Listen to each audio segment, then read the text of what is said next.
And we're live. This is Julien Jean-Pierre from the Royal St.Lucian Seamoss Company. I hope everybody is having a fabulous Wednesday. It's a happy hump day. And seems like only yesterday I was doing a live on Sundays. So it's good to be back. And I'm ready to answer anybody's questions and stuff. I'm not sure what we're going to be talking about tonight. I did have a few guests that were going to drop in, but they're probably going to happen a little bit later on in the show because, as you know, we tend to go multiple hours in this live stream. And so, yeah, let's see what's going on. What do you guys? What do you want to talk about today? I think I'm getting a message. We'll see. Get the captions. Remember, if you guys want to schedule an appointment with me, you can do that with the Calendly link. Where would I put that? I should put that in the bio in my Instagram. We're live tonight on Instagram, YouTube, Facebook, and soon to be Clubhouse. I'm just waiting for my iPad to charge up a little bit before I launch that. I don't want to have that and my device die, so we'll get that to join up. What's up, Khaled? Good to see you in the room tonight. Great to see everybody keep joining in. Week after week, twice a week. It is a commitment, you know what I mean? So it's great to see you guys there and joining in with me. What's up, Matthew? What's the optimum soaking time for making sea moss gel in people's experience? That's a good question. I get that a lot. Well, I get more questions about what's the longest that they should be soaking it. And really, my view is anything longer than 48 hours is probably too long, unless you've had it in the fridge and it's been really soaking on ice almost, like it's been chilled. But I think optimal time is probably 24 hours. That's what I do it for. I find that's enough time to have maximum absorption. I think any more than that, the sea moss isn't going to absorb any more liquid than what it already has by that time. Even usually after 4 or 5 hours, you'll find the sea moss is kind of at its peak absorption. So yeah, I guess to answer the question, I had 24 hours. You know what I mean? I wouldn't do it. That's the average what I do it for. So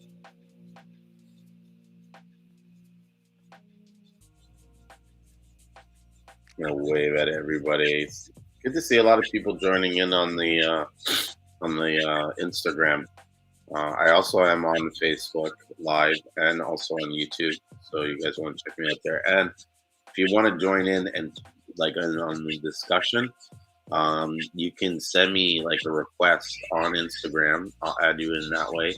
Or on Facebook, I can add you in as a guest. If you let me know, I'll send you guys the link to join in. And then on Clubhouse, you just find us on the Seamoss Club, and you'll find our shows that we're doing, and you'll be able to join in and talk along with us. I think the engagement is the most important for this, because I can sit here and just ramble on about business and life and sea moss, but the discussions really get a lot of value when everybody kind of pitches in their 2 cents or their questions or their opinions or even their views on sea moss. I'm not the only person, you know what I mean? I'm not the one and only source when it comes to sea moss. Lots of people have a great knowledge and information to share. In fact, if you want to get a lot of information on Seamoss, I'm going to plug my friend Kirby from Vegan Fiber. They have a book. If you visit their website, they have a book called Seamossology that gives you all the information on Seamoss. So Light Always Wins says, any luck on the herb prices? No, I'm sorry. I have not spent any time on the herb prices, which is unfortunate. Let me get to it this week, I think. We got a lot of orders last few days, and in fact, since Christmas, we've been really getting increased sales, kind of like day after day. We've done a little bit of increased advertising and marketing, and so that's starting to reflect in the sales. And so we're just getting, I guess, adjusted to the extra volume, you know. And I think, like at this point, we're just almost caught up with all our sales, with all our orders. And that's an important thing about business when you're scaling, is being prepared to like deal with the increased business. You know what I mean? That's usually unexpected. Sometimes you can't plan for this. You got to make sure you have enough supplies on hand. Like boxes, packaging, all that kind of stuff, so that you're not caught with a bunch of orders and no way to sort of move them out. That's the one thing I think we've been fortunate enough, is that we stock up with a lot of supplies. We invest a lot of our profits back into making, as the business grows, we're there to meet the demand, whether it be the supply of Seamoss or just having the right products and for packages that people shipping out. It's a lot of online stuff and searching and compare. That's the thing too. It's hard to make sure that your pricing, because this stuff is relatively new to us, selling cinnamon sticks and bay leaves and soursop and stuff like that. And so just like the cinnamon coils that I have, like, how do you put, I wish I brought something on the shelf. It's like, how do you put a price on these products? Like, these guys like handmade this stuff and like, put a lot of energy into, like, this is not something that is like commercially made. This is like the real natural, like, what I mean? It's like the equivalent of your friend going and cutting a tree down and making the stuff themselves. And so it's like, how do you value that stuff to make sure that you not only pay the person that you're getting the stuff from at a fair wage, but also make a proper profit to ensure that your business continues to sell the product. So that's it is a lot of work, and it takes a lot of pricing is something I think takes a lot of focus. Because at the end of the day, you want to make sure that you price the product at a price point where it provides enough value for the consumer, so they're getting their money's worth, but also it provides enough profit to sustain your business and the operation. And so, sometimes I see too many times where people are increasing their profit and not providing enough value. And then that causes the sales to stagnate. And so they're wondering why they're not selling any product, and it's really because their product is overpriced for the value that they're presenting. You know what I mean? Now, value really is perception, right? And how you perceive that value depends on whether or not you accept it or not. BCSWNC says, facts. Sometimes I wonder where I can store all of it next week. I'm hoping I have enough to keep up and don't run out. Yeah. Dude, like when we're buying Seamoss, we have to make sure that, when it gets down to a certain level, that we're already restocking and making sure that we have enough supply on hand so that we literally never run out. You can always call me and get Seamoss, at least 100 pounds at any time. You can call me and I can ship you next day.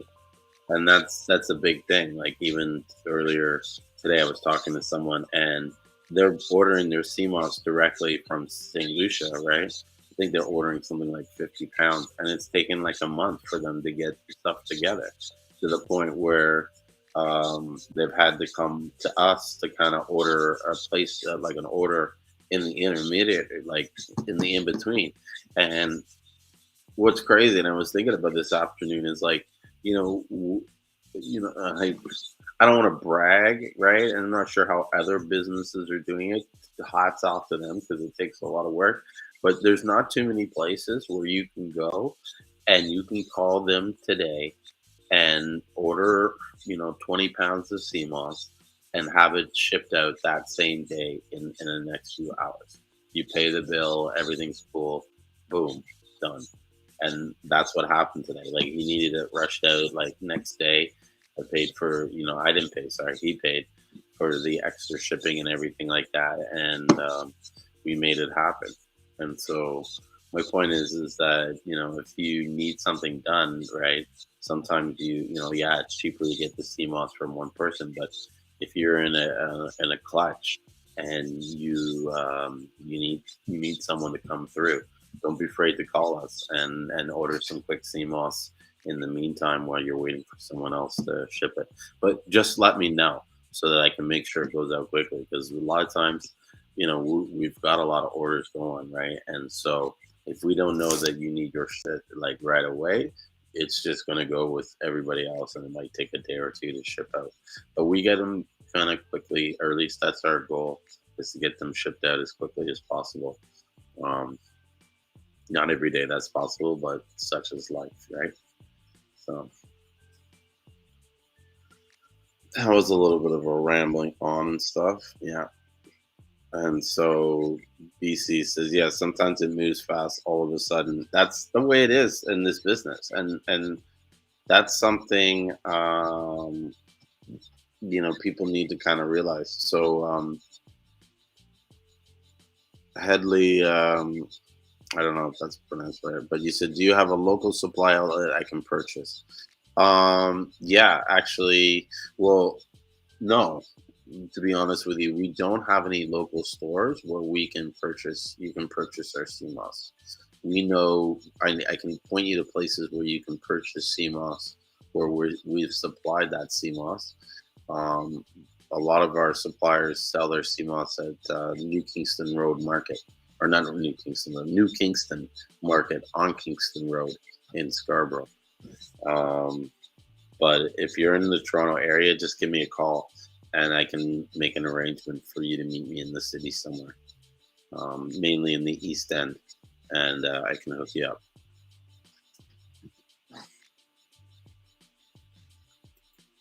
Don't forget, guys, like you get a chance, subscribe to YouTube, and also if you can, follow me on TikTok. I need to get a lot of people alive in TikTok. What's one called? My TikTok is at the Seamoss Monk.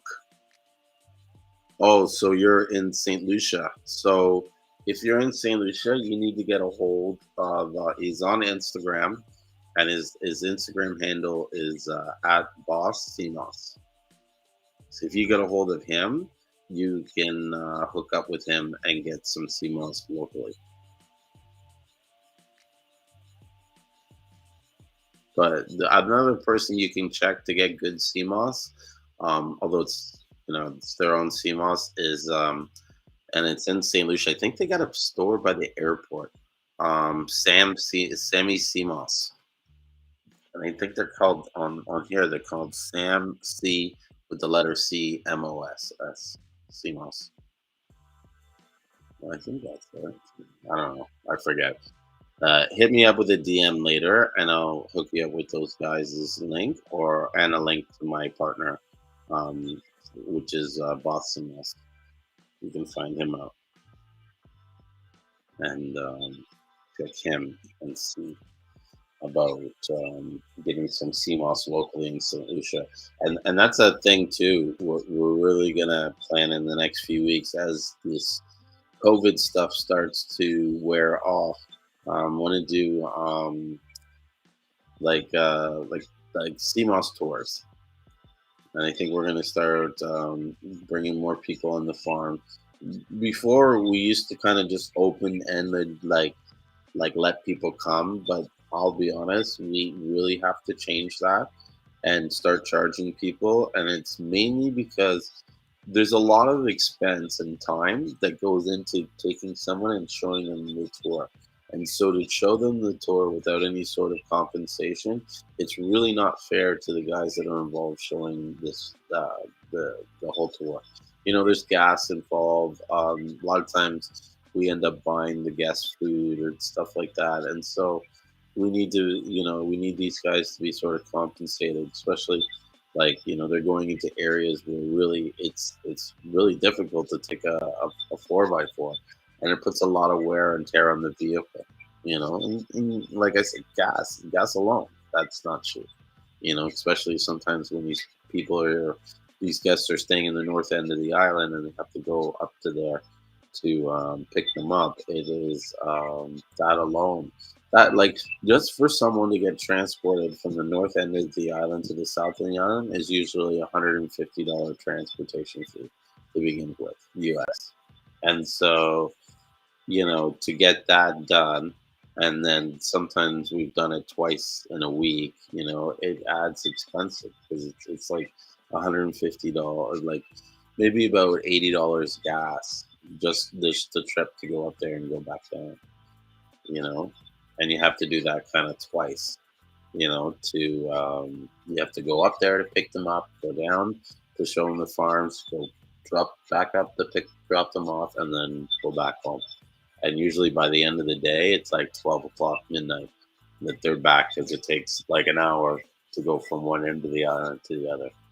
So they're doing about 4 hours of driving alone, and then they got to show you the farms and everything else. So I think they do deserve some kind of compensation, which, honestly, I would love to just do it for free, but there's too much of a cost. We've tried it and it's just not working the way it is. So we have to change it up.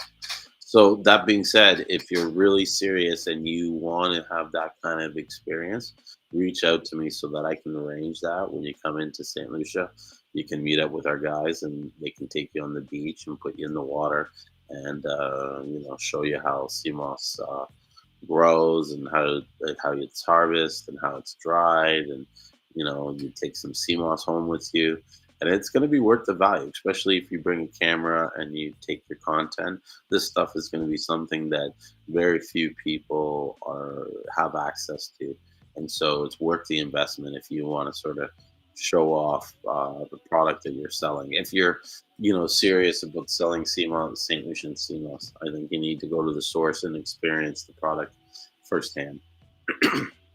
Yeah. That being said, what's up, Alex? I seen you earlier. We're messaging. Um, Jealous that you're going to. I think you said, I don't know if it's Barbados or the Bahamas you're going to. Either way, I would love to get out of this cold weather here in Toronto and visit. Well, I know where I would go. Just St. Lucia, but even just to go anywhere would be nice. Relax, stretch out. Let's see what's up. I'm trying to remember if I had anybody. I know I had one guy scheduled, but I talked to him before he came. He said he was going to come in later. And I'm just trying to remember if there was anybody else that said they might drop by. I always get people, wanting to come by, but a lot of times when it comes down to it, um, they don't end up showing up. You know what? That's a good question. I don't know where Moss King is. It doesn't seem like there's too many people watching it on the CMOS Buyers Club.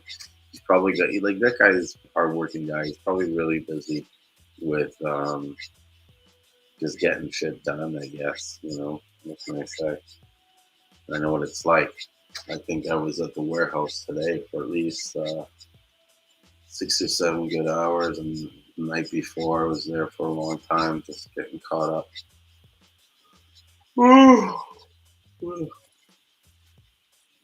Oh, that's who said was going to come in here. The guy, Mikhail, I forget his name, but it was a guy. He said he was gonna come by, and we would probably end up going late. There was the other day. I don't know if it was last week or the week before. We went to like fucking 5 in the morning. Like, wow, that's a long time. You know, that's a long time to.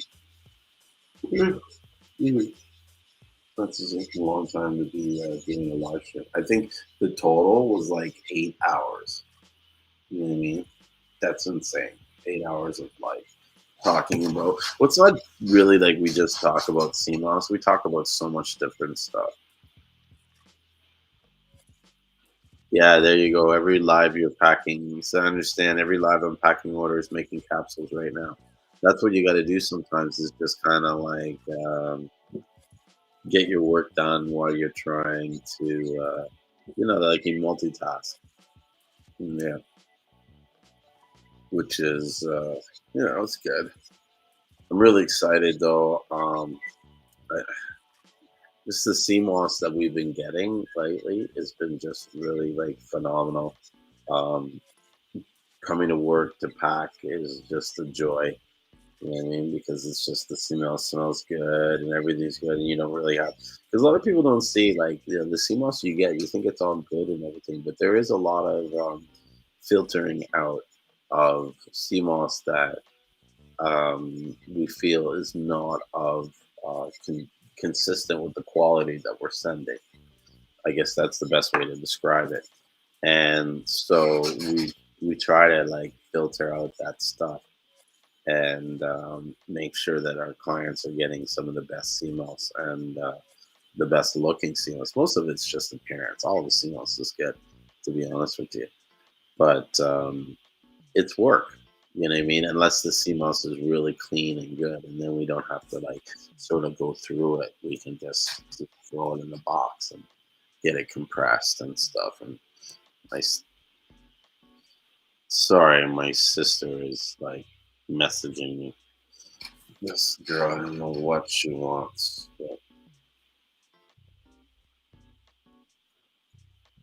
I should just message her and tell her I'm like busy is important.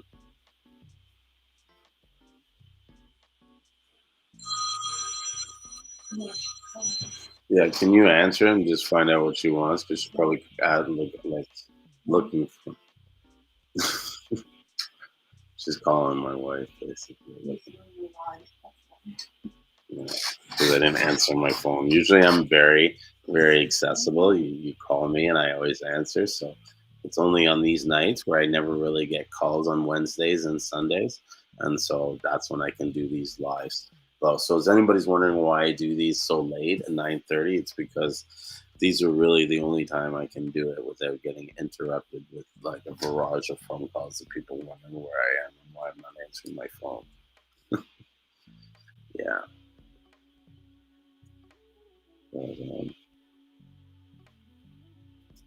that's life. I'm sure everybody knows what that's like, you know. But I think the pad is charged for a bit. So I'm gonna do the clubhouse. Actually, it's open.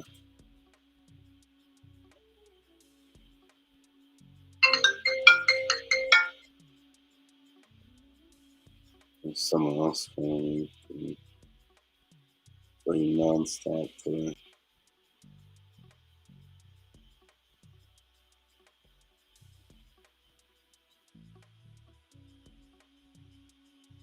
Look at the code.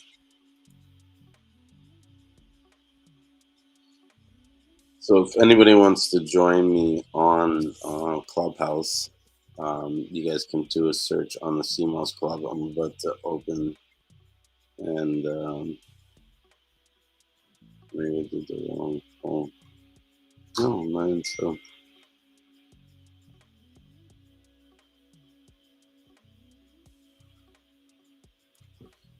let's see.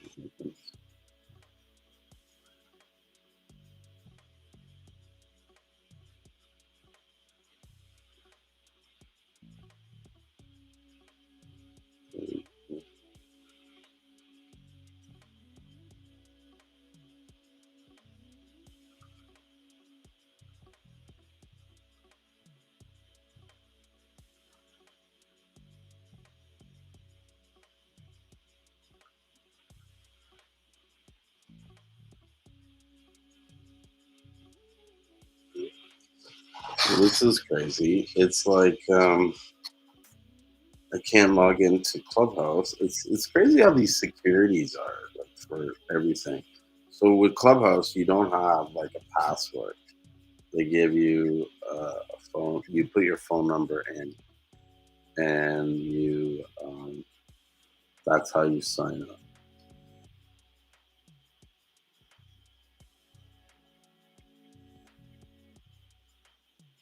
But I just did it, and the codes.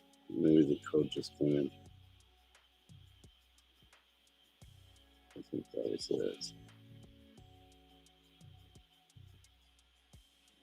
No. Well, you know what? Hang on. I think the code's coming in on my phone, but not on the device. 1 second, guys. I'm gonna.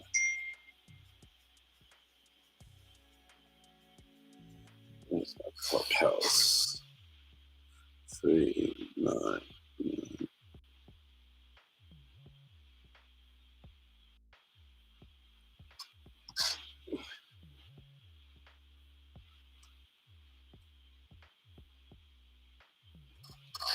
There, I'm back. Okay.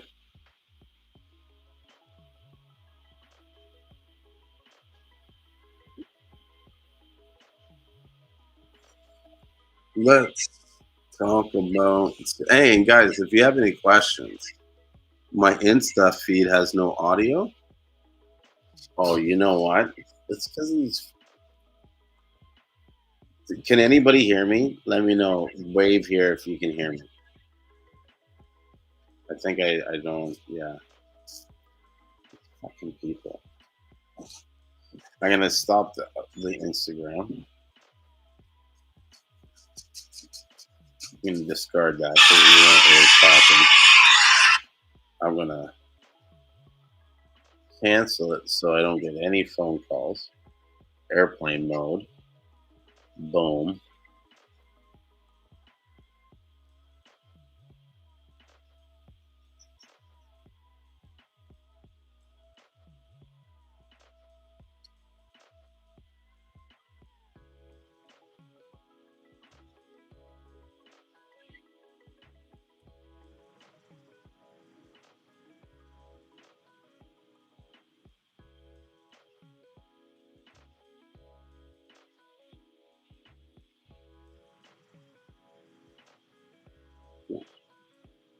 Okay.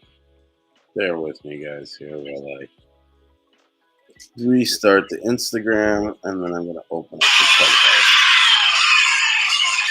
No. There we go. Let's. Oh, no.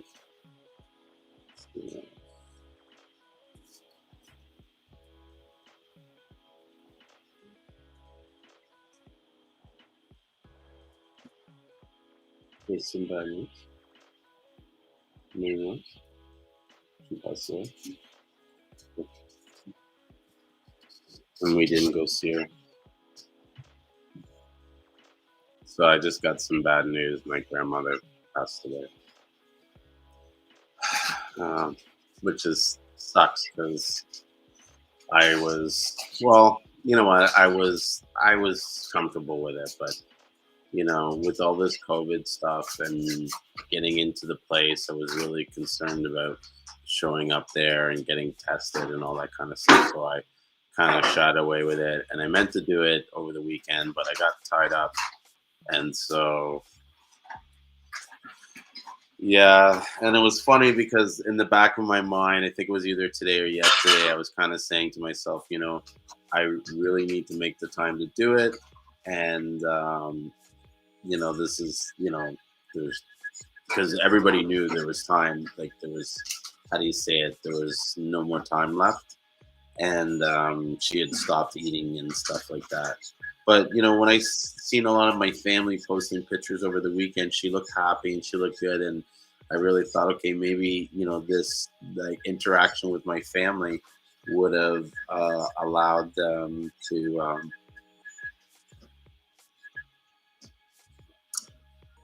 uh, allow them to, you know, buy some time. Sorry, it just hit me because I'm now thinking about my mom, and so I know my mom is taking it really hard, which it sucks.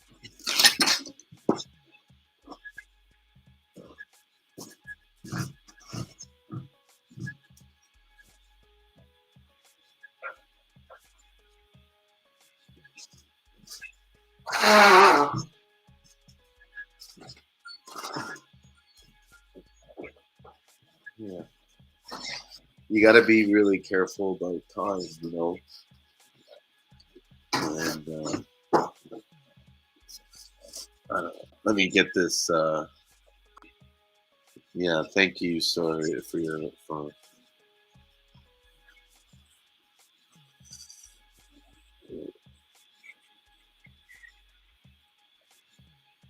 Really 10 o'clock.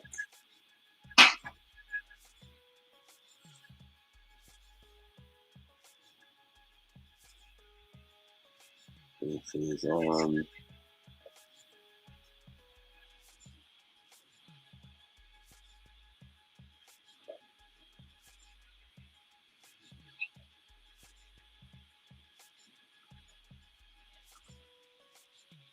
And I guess that's what my sister was calling about. I kind of had a feeling when she ended up calling my wife.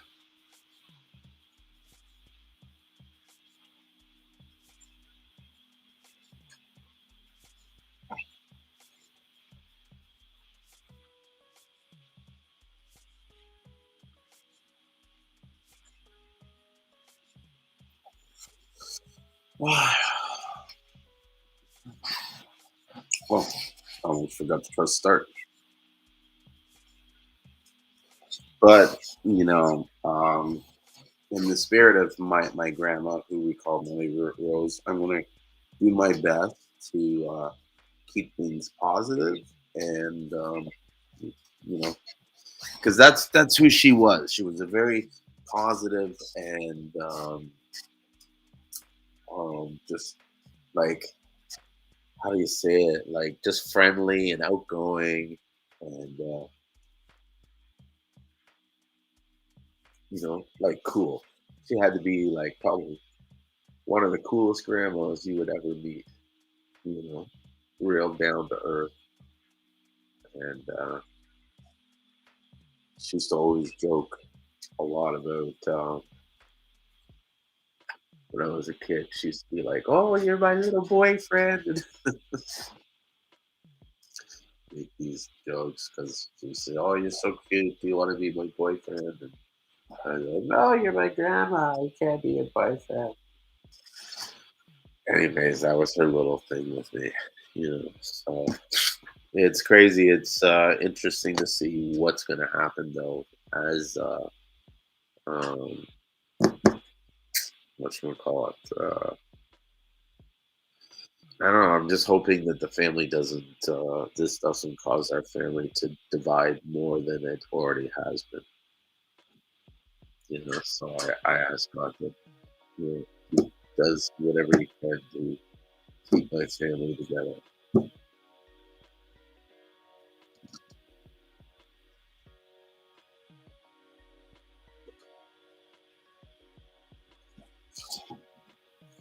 So let's talk about CMOS. Why don't you guys put some questions out? And I'm gonna blow my nose a little. I can get out of this. Um,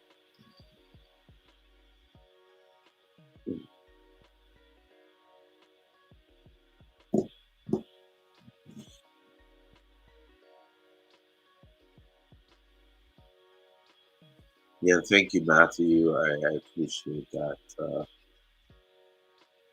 With the condolences. Let me go get some more Kleenex and some water.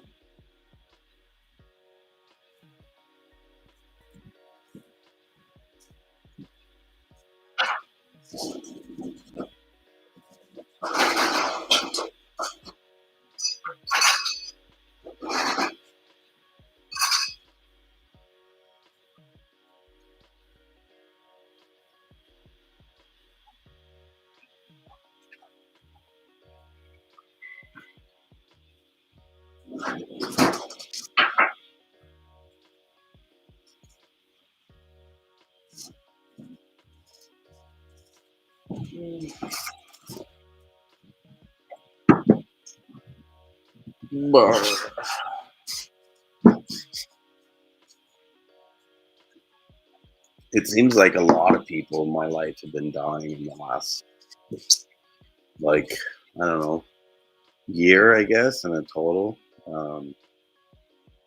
It just keeps like growing and growing. I think you get to that certain age where like all the people that are important to you just, you know what I mean? Like when you're young, it's not as big, right?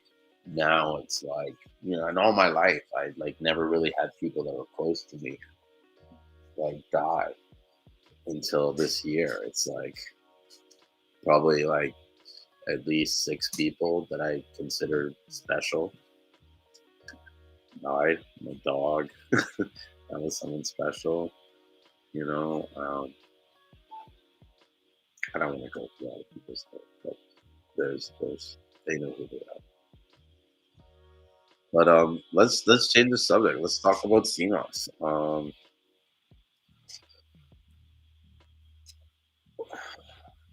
I don't know what to talk about. I talk about it so much, like it. Hmm,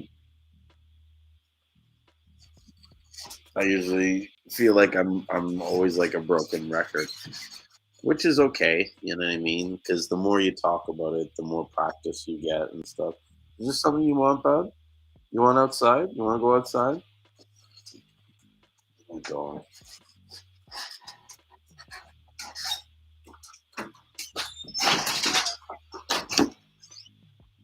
Hmm.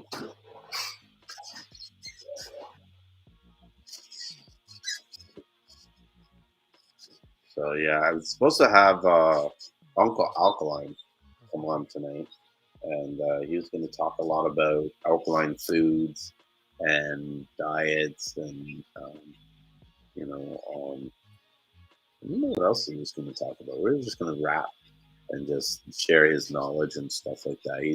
He's been doing, I don't know, not only a lot of research, just his whole lifestyle is how he eats these foods, and I think he's coming up with a recipe cookbook, you know, which I think for when it comes to like vegan foods and that kind of stuff, that's something that I think we need more cookbooks. We need more recipe books, more like, okay, yeah, everybody knows the Dr. Sabia knows the foods to eat and all that kind of stuff, but how do you prepare these foods in an alkaline way that tastes good, and and even stuff that is sort of semi-alkaline that you can use to kind of get into the diet, because it's not always easy to go,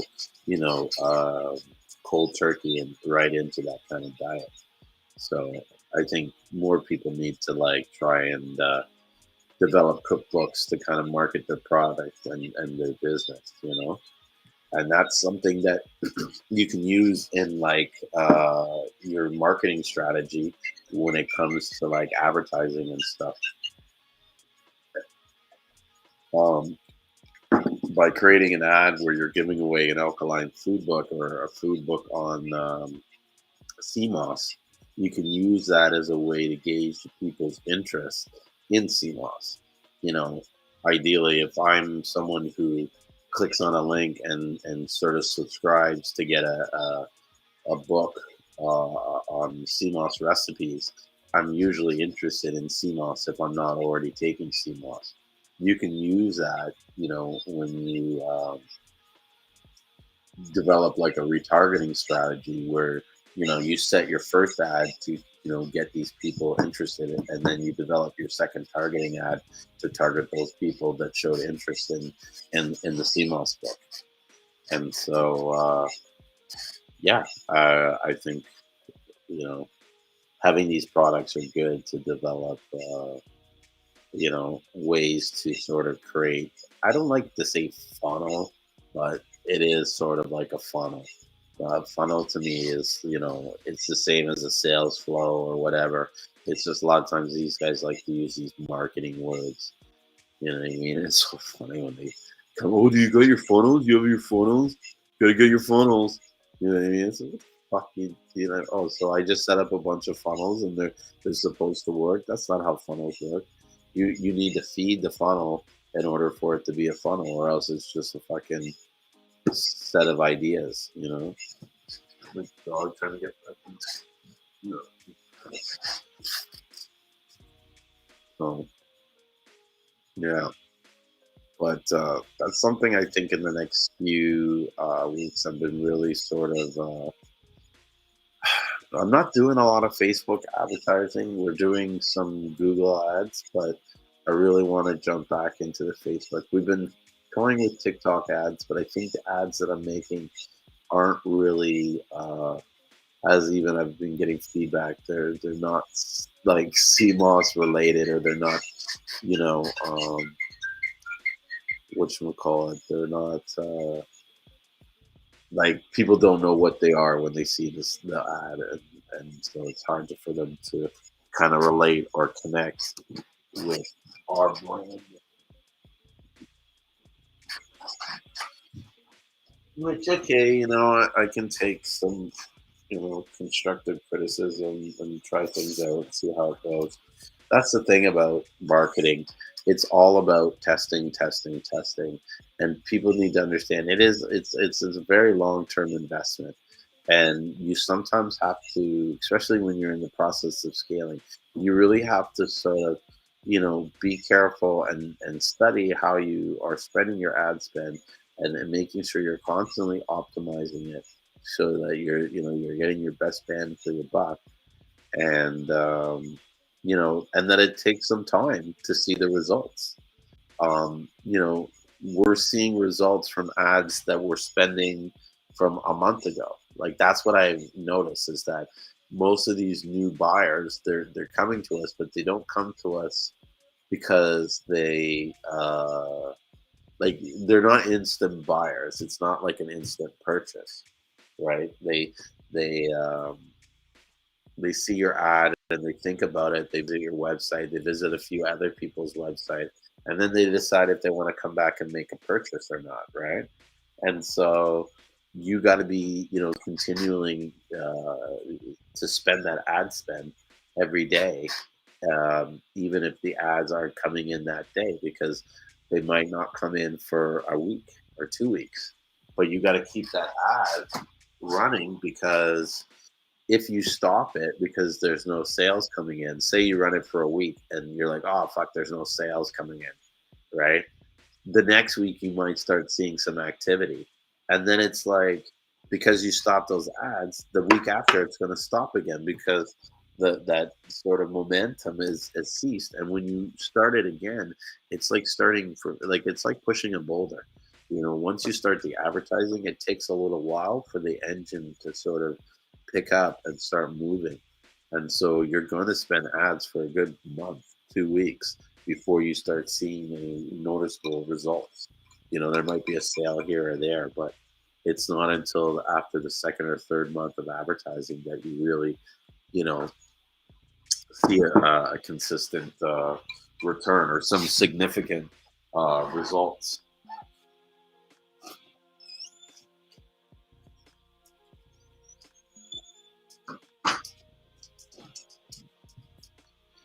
Yeah.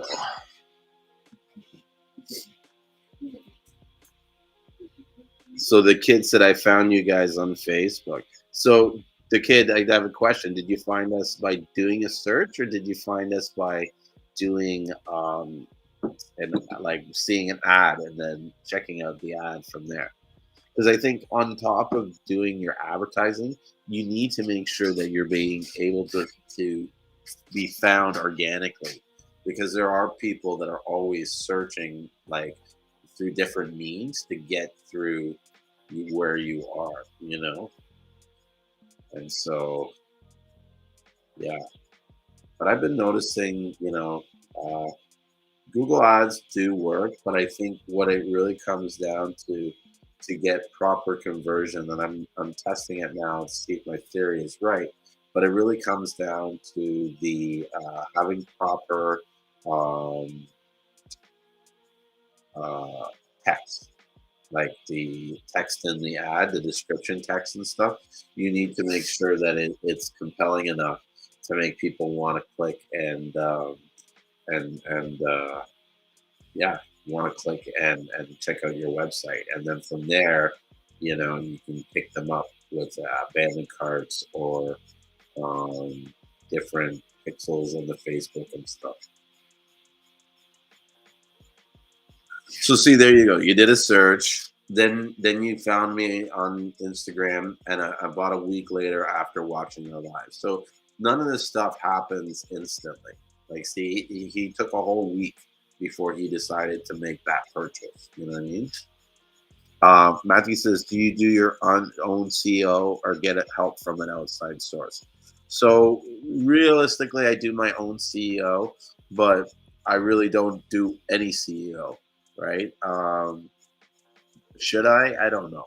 Um, it's Here's the thing about what I understand about like CEO and all this, like even just stuff technical, like stuff that's technological.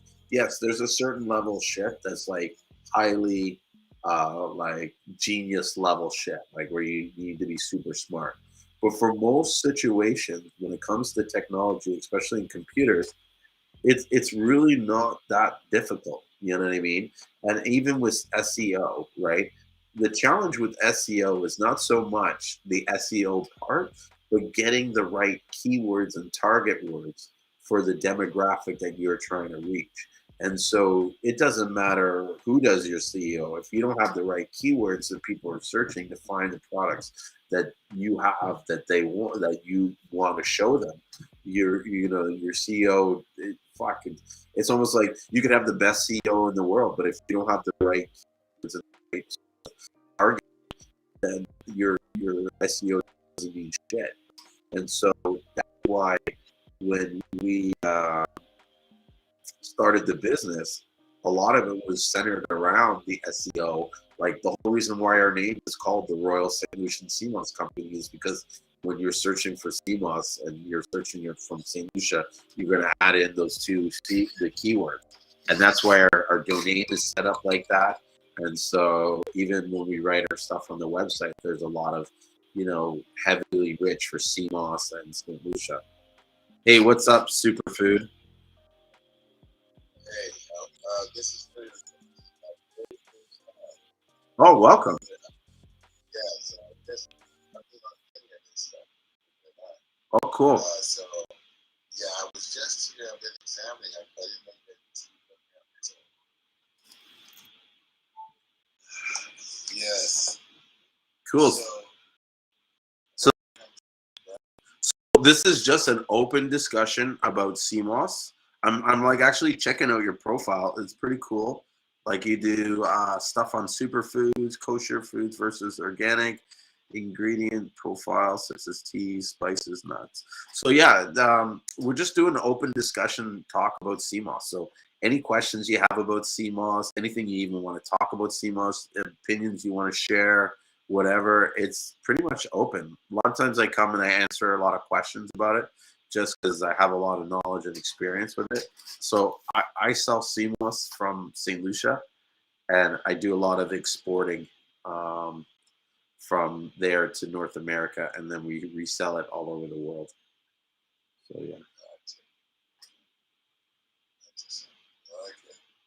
So now, how long has the Seamoss Club been around? I think I started this Seamoss Club about a year ago, but I haven't been doing too much work on it, and not a lot of promoting. I've been doing a lot of stuff on Facebook and Instagram. So I have a lot of followers on Instagram, and then with Facebook, we have a lot of followers on our Facebook page, which is this St. Lucian Seamoss Company.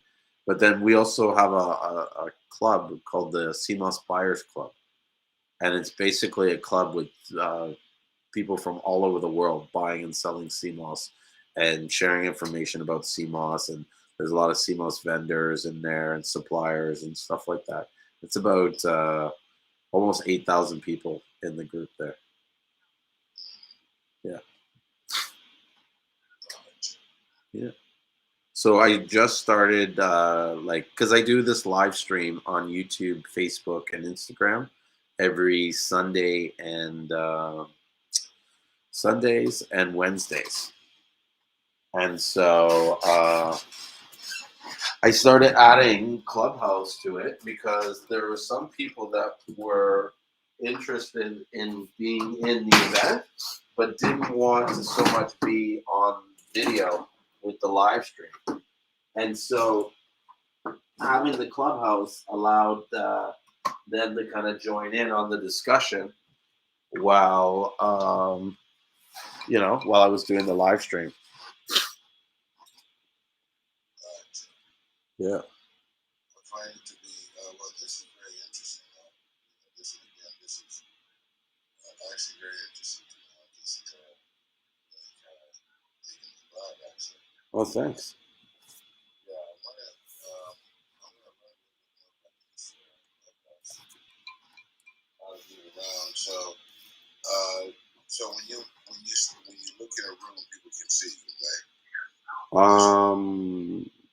Did I join this room? Or how did that happen? So now you join this room that I created called Let's Talk About Seamoss. It's and then what you do is when you come in, you get set to the audience. And when you're set to the audience, no one can really hear you and you can't communicate and stuff. And then what happens is that the moderator, who's someone like me, will invite you to come up to the stage where your mic is now open and you're no longer a listener but a speaker. And so now you have the ability to kind of communicate and talk. You're not so much listening anymore. Gotcha. How can you tell how many people are on these things? Not sure. There is a thing at the top of the screen here. If you look, says that there's 2 people now, and I think there was 4 people altogether. Gotcha. I've been in some of these rooms where there's like easily like 500, 1,000 people talking on Clubhouse. And it's a great platform for people to give sort of like seminars or lessons and have it be interactive, whereas one could do a podcast. It's usually them and the guest talking. In a situation like Clubhouse, you're able to have the guest come in and speak and give their sort of 2 cents or opinions and stuff like that. It's more of a discussion based forum, you know what I mean, where everybody can share ideas and stuff like that. And so I like using it because, we can create a small group where people can it's almost like we're all talking in the same room about a particular topic. Yeah. Gotcha. Well, hey, I'm going to be looking around. I just logged in to kind of scan around, so I stopped in and saw Seamoss. I have something called Seamoss Association. Oh, really? Yeah, so I'm organizing this actually as we talk. Okay. So I came online. Do you have a website or anything? Because that's something that I've been like talking for a long time about planning to do and put together. But I've just it's hard when you're running, big CMOS business that take the time to, organize everybody together to sort of, be on the same thing. But I'd be curious to see what you're doing and how, maybe if anything I can help or be a part of it. You know what I'm going to do? I'm going to follow you. Okay. And let me see, I'm going to add.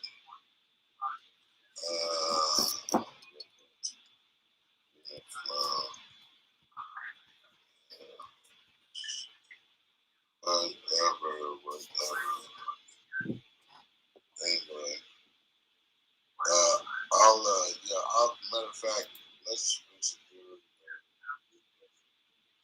so you can play replay for this. Mm-hmm. And so even if you go into my Seamoss Club, I think there's replays of the different stuff. But hey, before you go, share me with your plan on this Seamoss, because there's a lot of people listening. You could probably get people that are interested in what you're doing, right? Oh, well, we're an ingredient company. We specialize in a wide range of specialty ingredients, including Seamoss, what we call Chandler's Christmas. Uh-huh. We also do spirulina, chlorella, moringa, bladderwrack, laminaria, oscillarium. We love the sea vegetables. We do aquatic sea minerals. We do other botanicals, even teas and roots like burdock, dandelion. These kin right here, and yeah. Cool. Where are you sourcing your sea moss from? We purely work with North America at this time. We've been doing that for 10 years. Oh, cool. So it's just Converse Christmas that you're selling. That's exactly right. Oh, cool. Yeah. So our brand's called True Chandler's Christmas. Mm-hmm. So with the Seamoss Association, would it be putting together like people in that sort of space, in the Converse Christmas space, or would it be open to like people? All of it. That way we can have a wider discussion. Mm-hmm. Because I'm neither for or against anything. What we deal primarily with is, an evidence-based scenario. Mm-hmm. So in other words, right now, we don't know anyone who holds a full botanical test on any Caribbean sea moss. Yeah. But we're going to do that. I'm going to do that. I got sea moss from Belize, from St. Lucia, from Jamaica, from Tanzania, Mm-hmm. and we also have it from. There's actually sea moss out of Vietnam, believe it or not. Oh no, I know. There's Vietnam, Indonesia, Philippines. Yeah. Most of those sea moss, and it's not bad sea moss, but most of it goes to different markets that we don't really see too much. Yeah. So I think in many cases, like for me, I still think that even if people have used the plant customarily, it is always of high value to be able to present a test. So how we're going to make the Seamoss Association popular is we're going to present a test of all these sea moss to the public. Mm-hmm. And let them know the actual value proposition of each plant. Mm-hmm. And by making that public, we're going to tell people, we're not going to tell them which brands they are, but we will definitely let them know we want to support those who have those who have good quality products. They don't have to be the best in the world. As long as it doesn't have heavy metals and it is free from other contaminants that are, harmful to health, then fine. We good enough. Let's do it. Mm-hmm. Because even I think what's going to happen in the end, the price of sea moss is overpriced by a long shot. It'll have to rest in its natural fighting position, and I think that time is yet to come. Mm-hmm. I think that the way we're engaging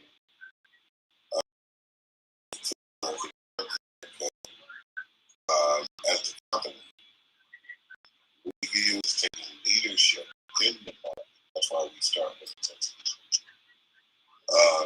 Also, it is our belief that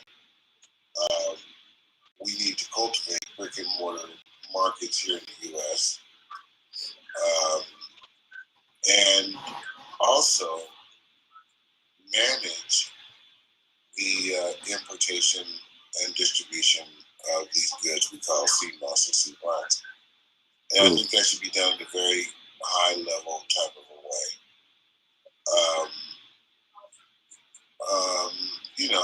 And I think that, these are the type of strategies that should be. We've seen some of the stuff in St. Lucian. We've seen some of it running streamlines. We've got natural news reports. I've looked at many times, even from even the ones coming out of Jamaica, quality may be consistent for a period, but it slips and changes. Mm-hmm.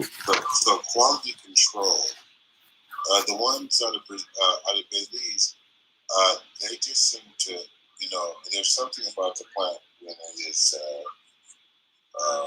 it just, I don't know. People have to make their own judgments on this stuff. This stuff really needs to be tested. Mm-hmm. But my general view is this: if the community wants the plant and they hold it at high value, then they need to bring it into a status of where you actually have a known value associated with these plants. Mm-hmm. That we're within range when we're guessing and considering. Also, there needs to be a sense of quality control. I mean, I'll sell CMOS only and only if the quality is there. And I've seen enough to make that call. So, so I move a certain way. But I'm also interested in the plant for cosmetics and also using it as a primary food. I mean, I'm sure people don't be making baby foods and veggies and things. But you want to really, you really want to have a good sourcing process, and also if it's going to be gelled, to have a verification of the quality of the product or not. Mm. So the Seamoss Association would almost act as a body that you would go and purchase the Seamoss from, like an organization to source the product, right? Hello?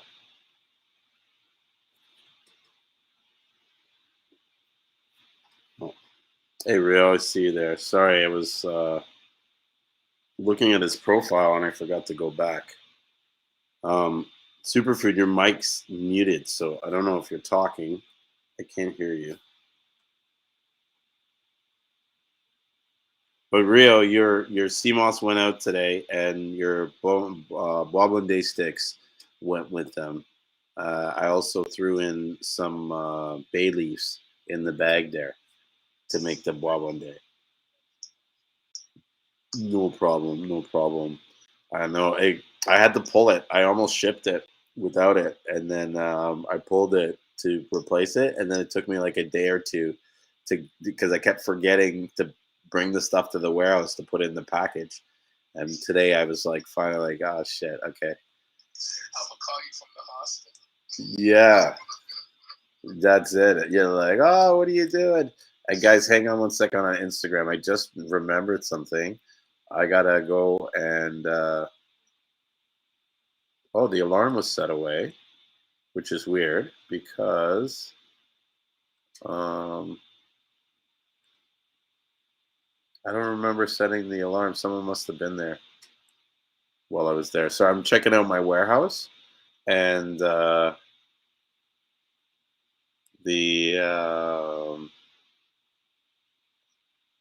alarm's off because I just remembered. I was like, oh shit, I got to remember the alarm, and he's gone too. Rio's gone. And this is a closed room. This should be opening up. How did this turn off into a closed room all of a sudden? I don't know. It was I left that because it was like it was my room. I was like, nope. So I left it. Yeah, this is weird. This sucks. You know? Nah, but I was in the conversation. I was sound like he was talking almost very closely to the organization that he was in existence, which is very cool. Yeah. Oh, it freaked me out because he was like, "What? You're doing what? Like this is everything I was planning." But I was surprised that he left and didn't finish talking. Hey, what's up, Candy? I wanted to ask him more questions because I mean, realistically, here's the thing: if someone's doing the job and it's along the same lines of where I see the direction of where I would have went, I'm not gonna like make two wheels when we only need one. You know what I mean? It doesn't make sense. I'd rather, throw my support to their organization and let's get it. But my feel, and it's nothing wrong with it, right?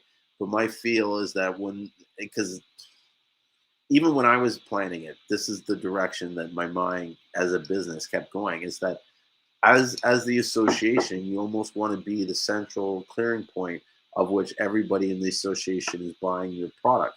And so one of the things that in my planning that they struggled with is like, okay, how do I create a platform where it's like we're not all kind of like the people in the association are pushed to buy St. Lucian Seamoss?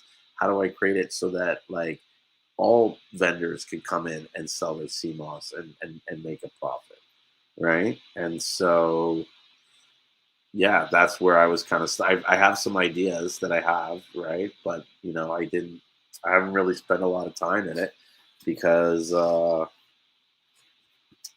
had those hurdles to kind of think about. So, Ty Guy, you got your shipment. Thanks, man. That was fast. Wow. I didn't expect it to get it that quick. I thought it might be a couple more days. So I'm happy that you got your order there. I'm really confused what happened in the clubhouse. I think I got like we closed the room and it reopened or something because even now there was more people in the room before and the numbers that they're showing is like off. Like it's not the right number. And I don't think there's no name on the club where I had a like let me see my events. No, I think you can check. It's just the way it is. I would have to close the room, start a new one. You know what I mean? But yeah, no worries. I don't know. Should I close it and start a new one? Yeah, and then that way I can record it with the whatchamacallit, with the replay. So guys, Candy, come back right away. I'm gonna end this room and let the room ended on its own. Shit, that was quick. Uh, let's talk about.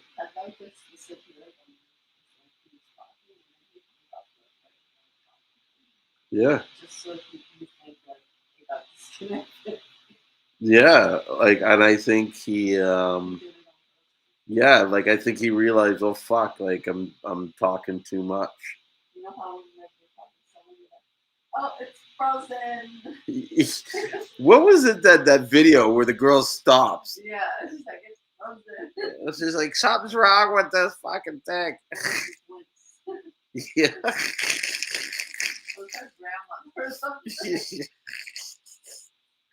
That's so that I would do.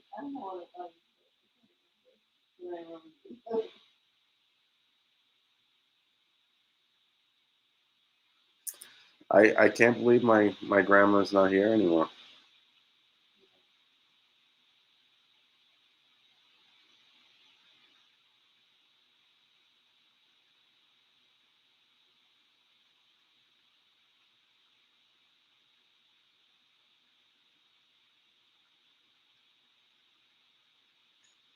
I have to call my mom tomorrow.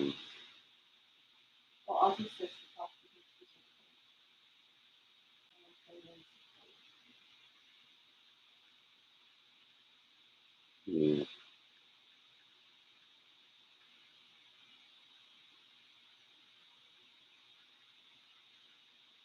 This conversation has ended. What the hell?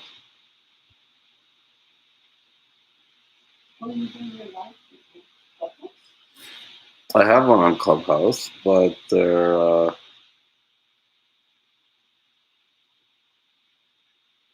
it's glitching. I think I'm gonna try it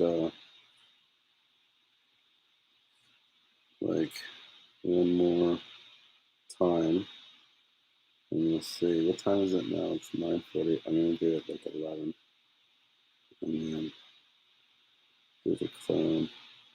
Because when you have it, it records. They have these things called replay, you know, and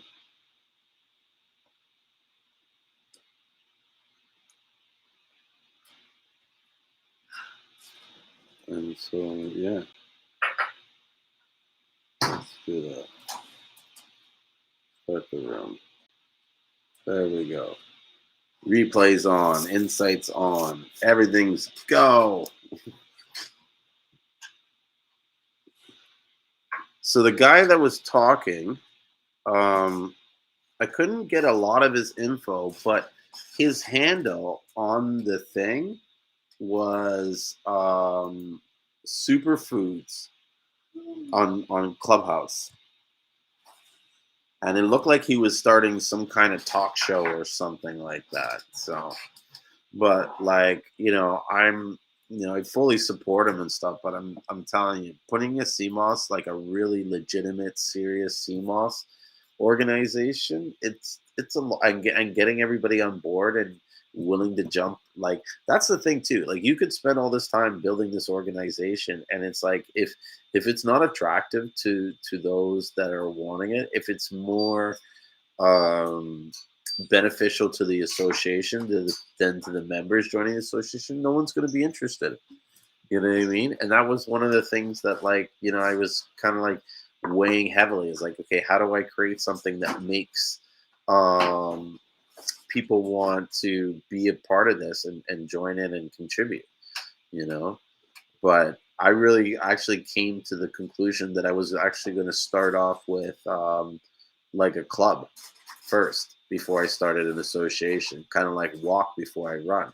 And so the idea was to start a small club where I had a group of people that we shared the like-minded stuff, and then we share the resources and the thing, and we build the sort of like the ideas and the infrastructure on which we would then move on to a full-scale association. You know what I mean? And so that's where I am really realistically with this stuff. I feel like it's like to get the whole world like into an organization to make it viable and legitimate. It's like it's a lot of fucking heavy lifting. Excuse my language. So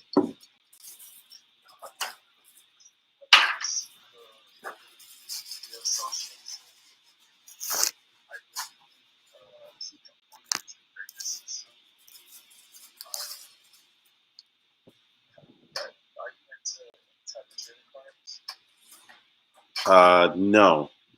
No, I'm not into any. So like with baseball or something like that.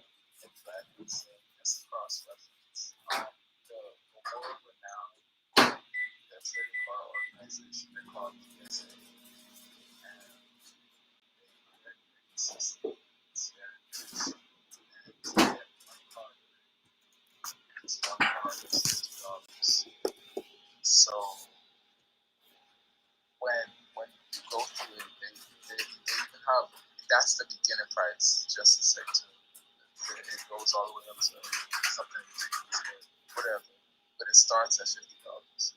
So when they grade it and they grade it to a certain like to like not 8.5 is 9.5, and 10 is the highest. That's the creme de la creme of it. So I mean, I promise once you get it started and you have something to grade, and I mean, to be honest with you, I can't lie. Like if you was to start an organization, I honestly think like you might have to like be on top of it, and you might not even be able to have your own organization or own Seamoss Company. You might not be the head of your own Seamoss Company because people might think you're being biased. So once you get your test and you do that first and you get the paperwork, I think that's the key. But once you get the keys, which is the tests and the paperwork, from rocks and lines and all the stuff they've been talking about. Ooh, I'm not gonna get off track, but I got something. I got something to tell you real quick. Once you get all those criterias, and you can friggin' hit people over the head who have tried to come to you and step to you about that stuff, you can start grading. Once you start grading, because once you're up the back only, you get it up on the test. So once you get start great, you're good. Especially, you know the difference between 30% dry and what is it, 10%? I think it's 35% and 10%. Yeah. So you see, and that's what I'm trying to say. So you can sell 30%, but that's gonna in a certain light that might be graded a little different. So once you have a system, you can price it at that system, and man, things will be smooth, man. People can, I think, in a sense, that's where it's going to be really nice on your end too, because I mean, honestly, and it should be where I think it should be, because if you spend the time to do all the research and you put the resources to it, and you get everybody together, people come to you to get certified. And you should, so it should, so you should reap the benefits afterwards. So that's what I think. I'm here for it. Thanks, man. So BCSWNC said, I thought it was interesting that he was saying about comparing products based on region was interesting, but there's so many variables to make a determination like that. Every batch can't possibly test out to be the same, even if from the same region variables change. Can you possibly test every batch? That seems like a massive task. Yeah, that's exactly what I agree with. You know what I mean? Is like, how do you test? Because even sometimes the weather conditions and stuff like that, and like his discussion about like, oh, the sea moss is too expensive. Like, yeah, okay, he's got some points, yes, and some points wrong. You know what I mean? Because what is the lower the price need to be? Like, what is too high? Like, in relation to what? Like, okay, yeah, if I want to sort of hit certain price points and get mass adoption, yeah, the price point might be too high. But the fact is that that's what I'm saying. The product is great, and for the price, like, dude, like we sell our sea moss by the pound, $30. This thing will last you like 6 months. So it's like, what do you mean that's overpriced? Yeah, you know what I mean. Like, there's places where you buy the pills. A $60 6 month supply or 1 month supply of pills is going to cost you some places $60. You know, prices can vary widely by regions, amounts, country, source, totally timing. That particular even the way the person dried and processed the sea moss is going to have an effect over the quality of that sea moss. Like, unless you're testing like it right from the water, then you know what I mean. Before you dry it, it's going to be different. Yeah, if you're selling gel, you can definitely triple the profit. Which is what amazes me, how some of these guys are like fucking, like, excuse my language, but they're really sort of like hammering down on price. Like, I watch some of these guys like leave one person for another person over like $1 or two on the price of the pound.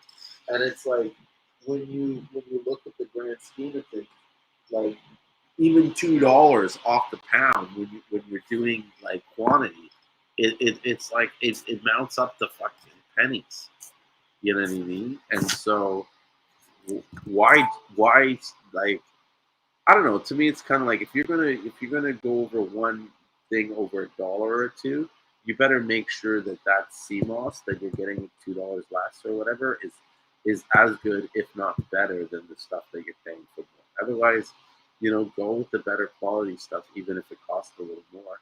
You're going to get a better return on your product, and probably a better yield on it. So Candace says, when will the Cinema 6 go live on the website? Soon, baby, soon.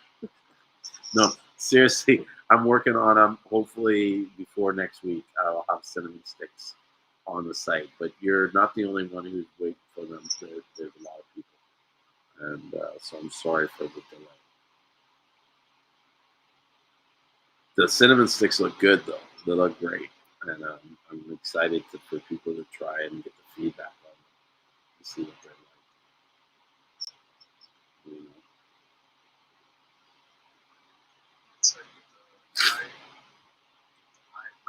invitation to the Seamoss Company get started is that you will probably be able to find almost like because when I was reading the gun, gave me PDF or a website of how you know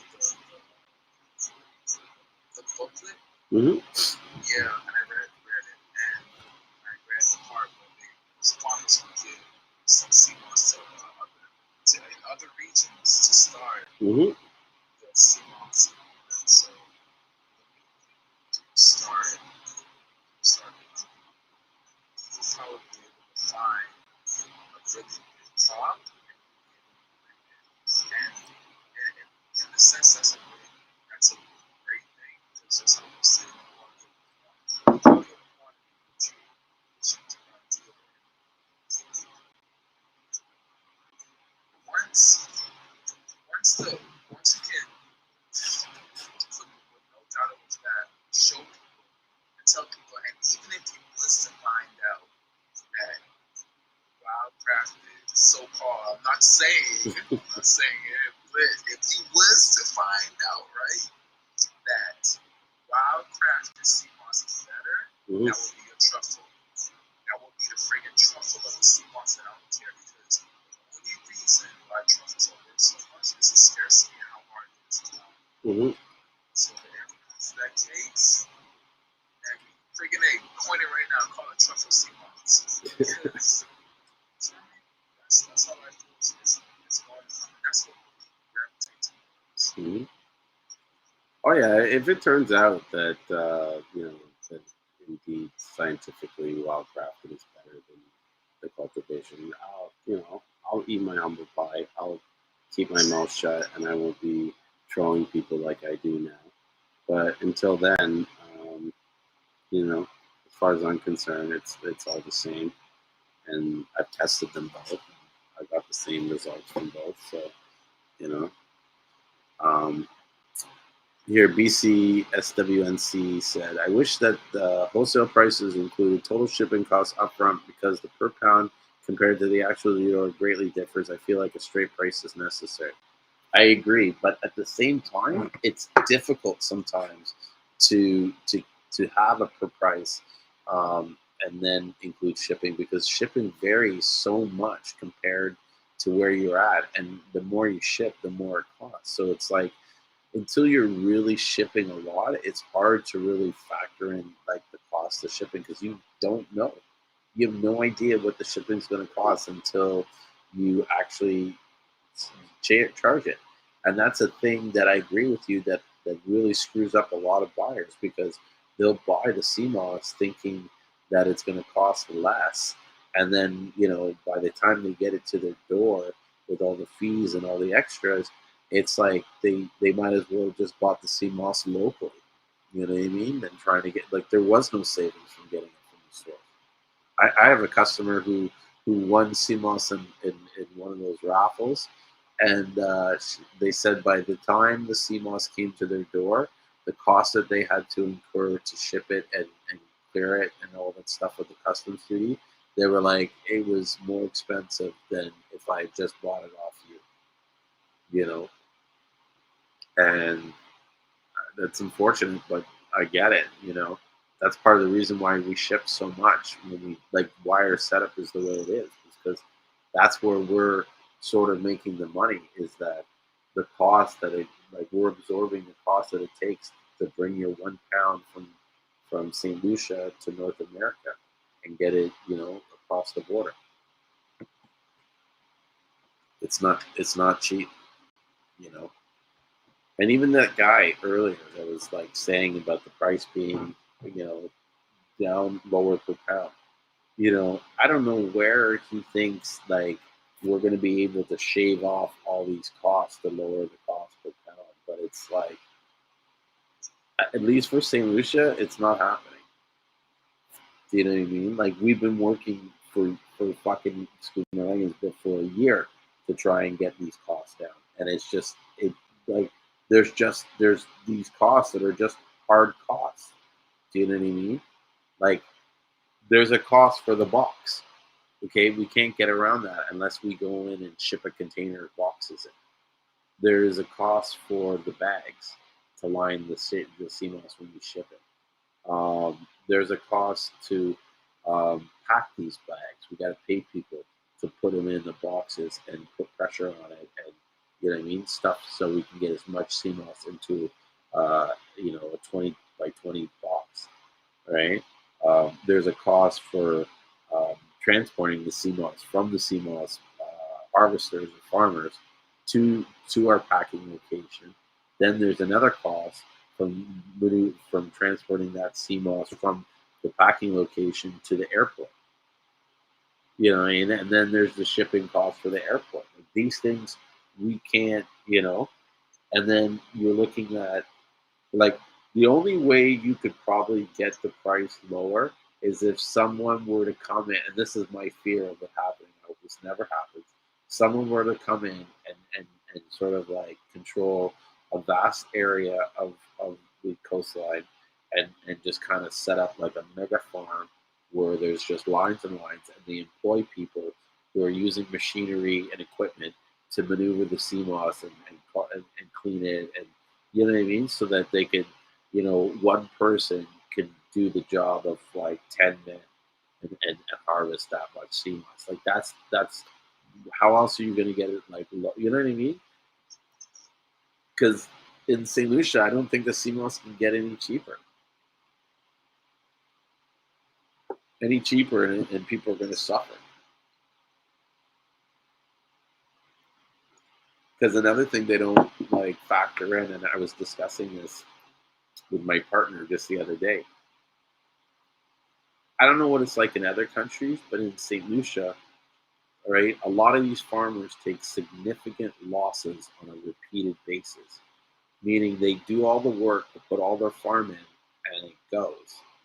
And so you could have like a farm with maybe 10,000 pounds of Seamoss in it, and one night that Seamoss could all be gone.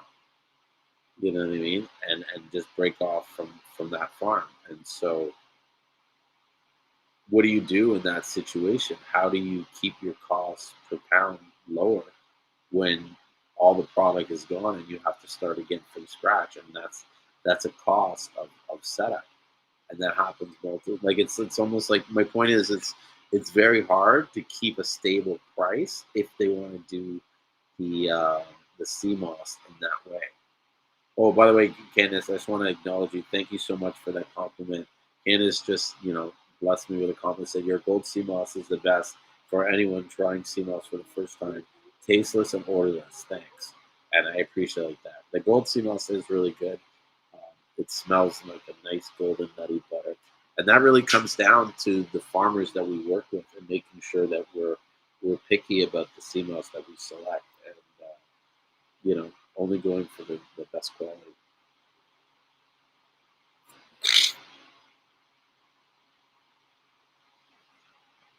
I think that so getting back to the pricing and stuff, I think that though it is almost impossible to factor in price in all the time, and I think that you just need to like make sure you kind of like factor that in when you're doing your costs, and just get to know, like, if you want to get to the point where you're buying direct and you're shipping it in internationally, you should put the time in to understand exactly how the shipping works and what are the costs involved and stuff like that, so that over time you're able to you know um, optimize it so that you're getting your best return on your shipments.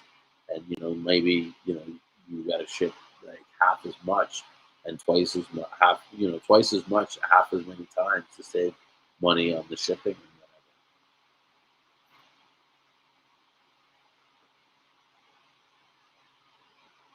What's up, Seamoss Blends, and everybody coming in to talk. Ugh.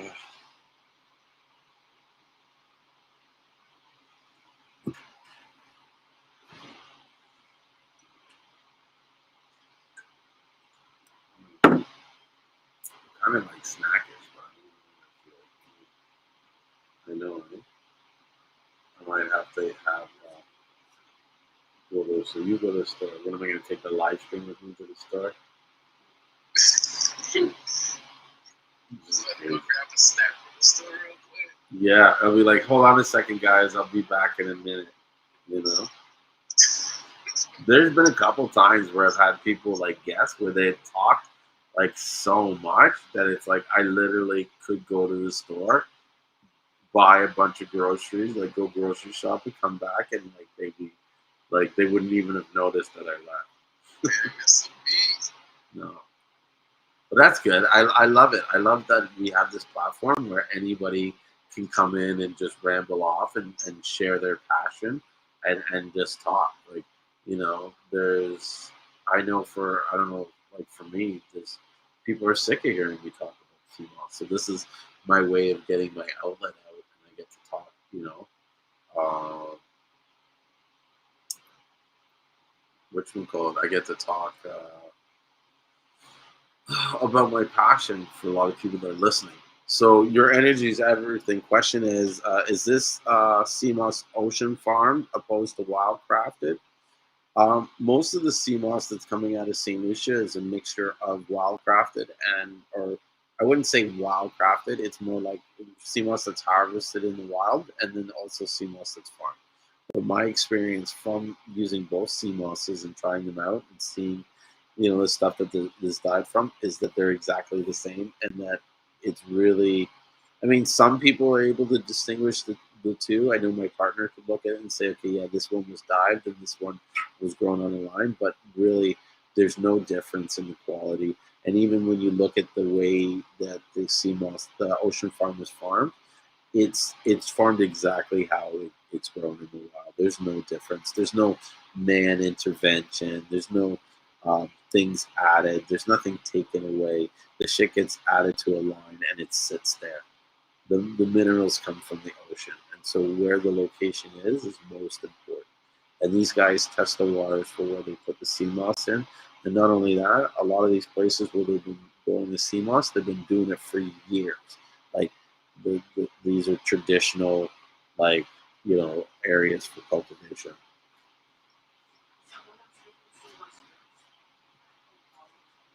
There's a couple people making sumo drinks, especially in St. Lucia.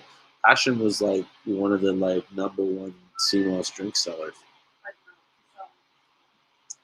Up here, there's not. There's in Toronto. There's only one company called World Moss that's making the drinks that I can see. Well, actually, I lied.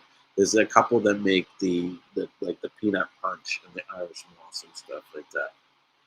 Do you remember when Greg used to bring the Irish moss back when from Bermuda when I was younger? And it had all kinds of like coconuts and dates and raisins. And, oh, it was crazy. So Seamoss Blends, who's in Ajax, they sell drinks. So they make the drinks and stuff. And I mean, even in the States, they make a lot. A lot of people make lemonade and stuff like that.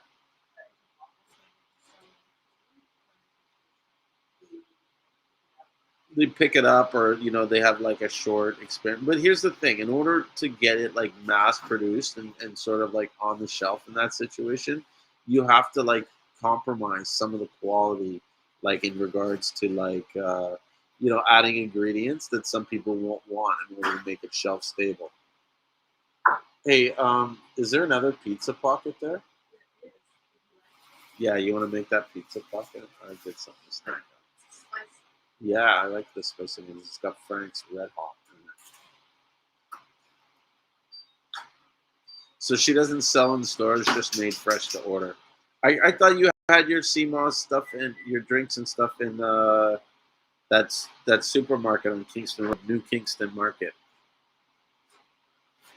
I'm talking to Seamoss Blends. That's if anybody's wondering. It's no preservatives, all natural. I don't know what she puts in it. I don't know. Let me see if I can get her to talk on the live stream. She's kind of shy.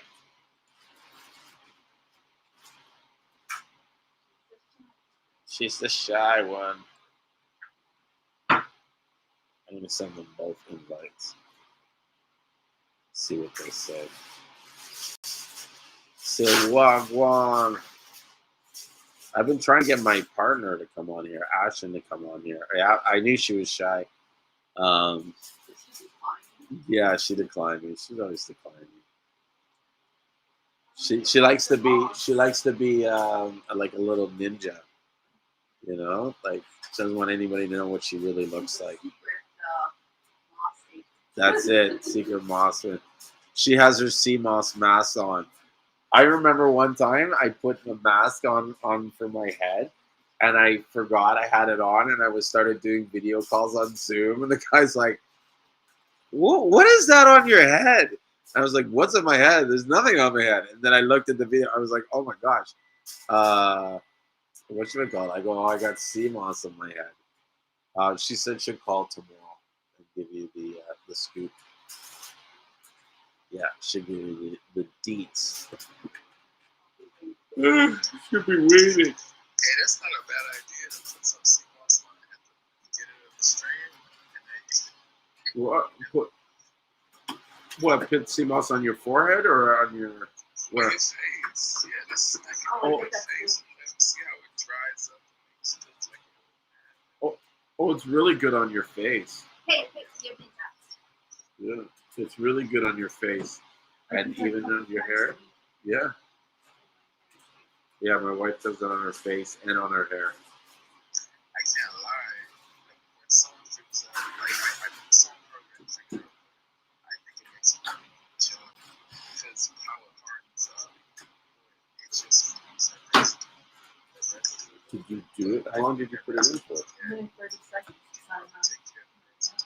You're supposed to like flip it in. Maybe some oils. No, now you put it for a minute. That's too long. He's getting 5-star services. What about 5-star services? You getting 5-star services? Yeah, they're hooking me up with some snacks and stuff like that. Usually they're in bed at this time. I'm surprised that they're up hanging around listening to me talk about Seamoss. But I think it's also because I don't know. Did you tell the Jenna about Mummy Rose?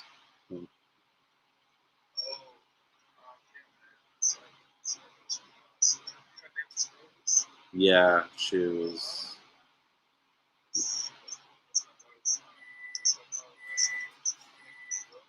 Uh-huh.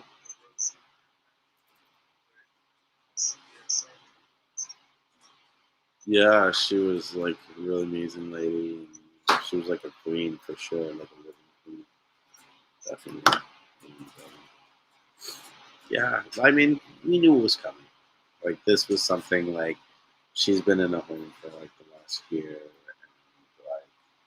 and like she was for like I think for the last 6 years, so she didn't remember who I was.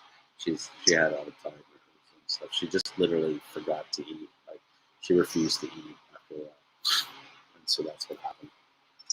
My only sort of like negative thing was like, okay, and I mean at the same time, it's like, I don't know. I accepted things. Like I was supposed to go see her, and I kind of put it off. And so part of me was like, oh, I wish I'd seen her, but at the same time, I'm like, I knew, like, I don't know if I really wanted to see her like that. I have a good memory of her.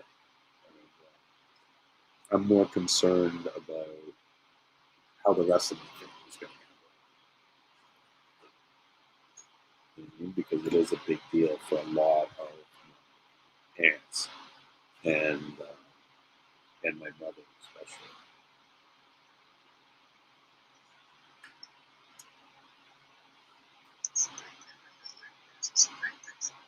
Mm-hmm.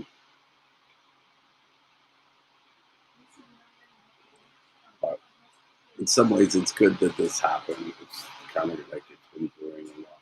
Like my mom has been a lot of pressure on him because it's like expecting, knowing that this is going to happen and waiting for it to happen, kind of thing. It's tough.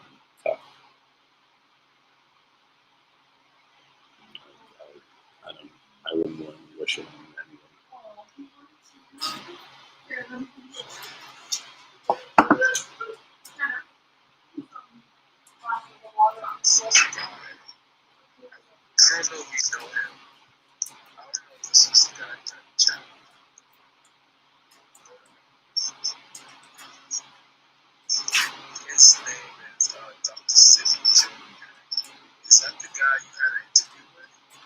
Dr. Sebi Jr. or Dr. Sebi's son? No, his YouTube name is Dr. Sebi Jr. Probably, and that's probably Dr. Sebi's son. Let me look it up and see. Is his name Victor? I don't freaking know, but I can't lie, bro. He's a dick, right? Yeah, man. Yeah, it's Victor. That's what it is. I'm pretty sure. I'm gonna look it up right now.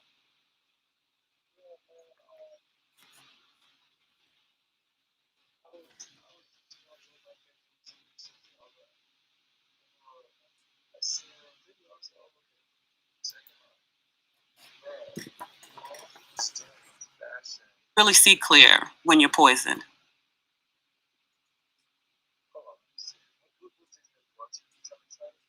So I went to Dr. Sebi Jr., right? And it's got the first page where it's Dr. Sebi's daughter, Kylie Bowman.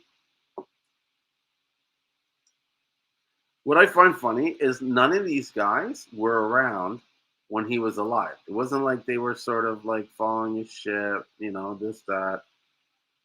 Okay. I don't know who this guy is, but this guy's not Victor. He's got a lot of people, though. I should, like, troll him. Yeah, you know what? Do it. Bruh, listen, because I was about to go off on him. You know why? Because he was attacking, Julien, right? I'm like, why is man attacking him? Mm-hmm. Bro, how y'all doing? I can't front, bro. Because he was just basically back to St. Lucian Seamoss, and I was one of that was one of the problems I was like, no, I'm not gonna freaking try to get at him because I was gonna try to spend my energy on it because I see him trolling. If you try to troll a troll, you gotta hit me. I don't benefit from that. But you for sure you will get something because so that's what he was doing. Mm-hmm. You probably seeing like, he was telling you that he was attacking everything about him. And he probably was saying it too because he was just talking about, you're in the US and I'm here to, basically he's trying to like the spokesperson for the US and he's got this freaking Seamoss Company, probably like doers, whatever. I mean, this might be a different guy. Yeah, probably. No, because the one the site that I found, it's like it's not it's like a Dr. Sebi follower. Although he's got like over 1,000 subscribers, but he's not showing Seamoss at all. Nah, he's not. He's probably just cloud chasing, and which is, I mean, I'm just speaking from, just from a business perspective. If you're trying to get views, etc., and all that, and more people, hit somebody who's doing something like just bash them, like, you want to try to get have their doubts and all of that stuff. But I don't think that kind of thing. Anyways, Mm-hmm. man, have you thought about like jumping on one of these podcasts or Never thought about it. I figured like he does his thing, and he's got his community. Wait, not in the sense of Jesus, because I was like, when I was thinking about it, I was thinking about it 2 years ago. I was like, if y'all was to do it, y'all didn't have to talk about this because like some people don't want to talk about it exactly, but some people are very open, like right? But I don't know how it is, but in the sense of it, y'all can just talk about your journey, and it would just make for good, just like a collaboration of two people came from the same spot, doing well, and just sharing like, each one of us. Because I always see it like when it's two, you see two people, both of y'all are successful, both of y'all come from, y'all come from close us, like, you know, like, Mm. young family and all that, they're all saying the same thing, very powerful for us because one person saying helpful, yeah, two people saying it, and they stand on what they're saying, it's very, very strong. And it can just be a collaboration, not you trying to take over, because you're trying to take over. We all coming together and just work. And you doing your thing, you are making two ready to make things. Collaboration, y'all coming together. That's nice. I mean, I'm open to it. Well, I just still don't see how like I could provide like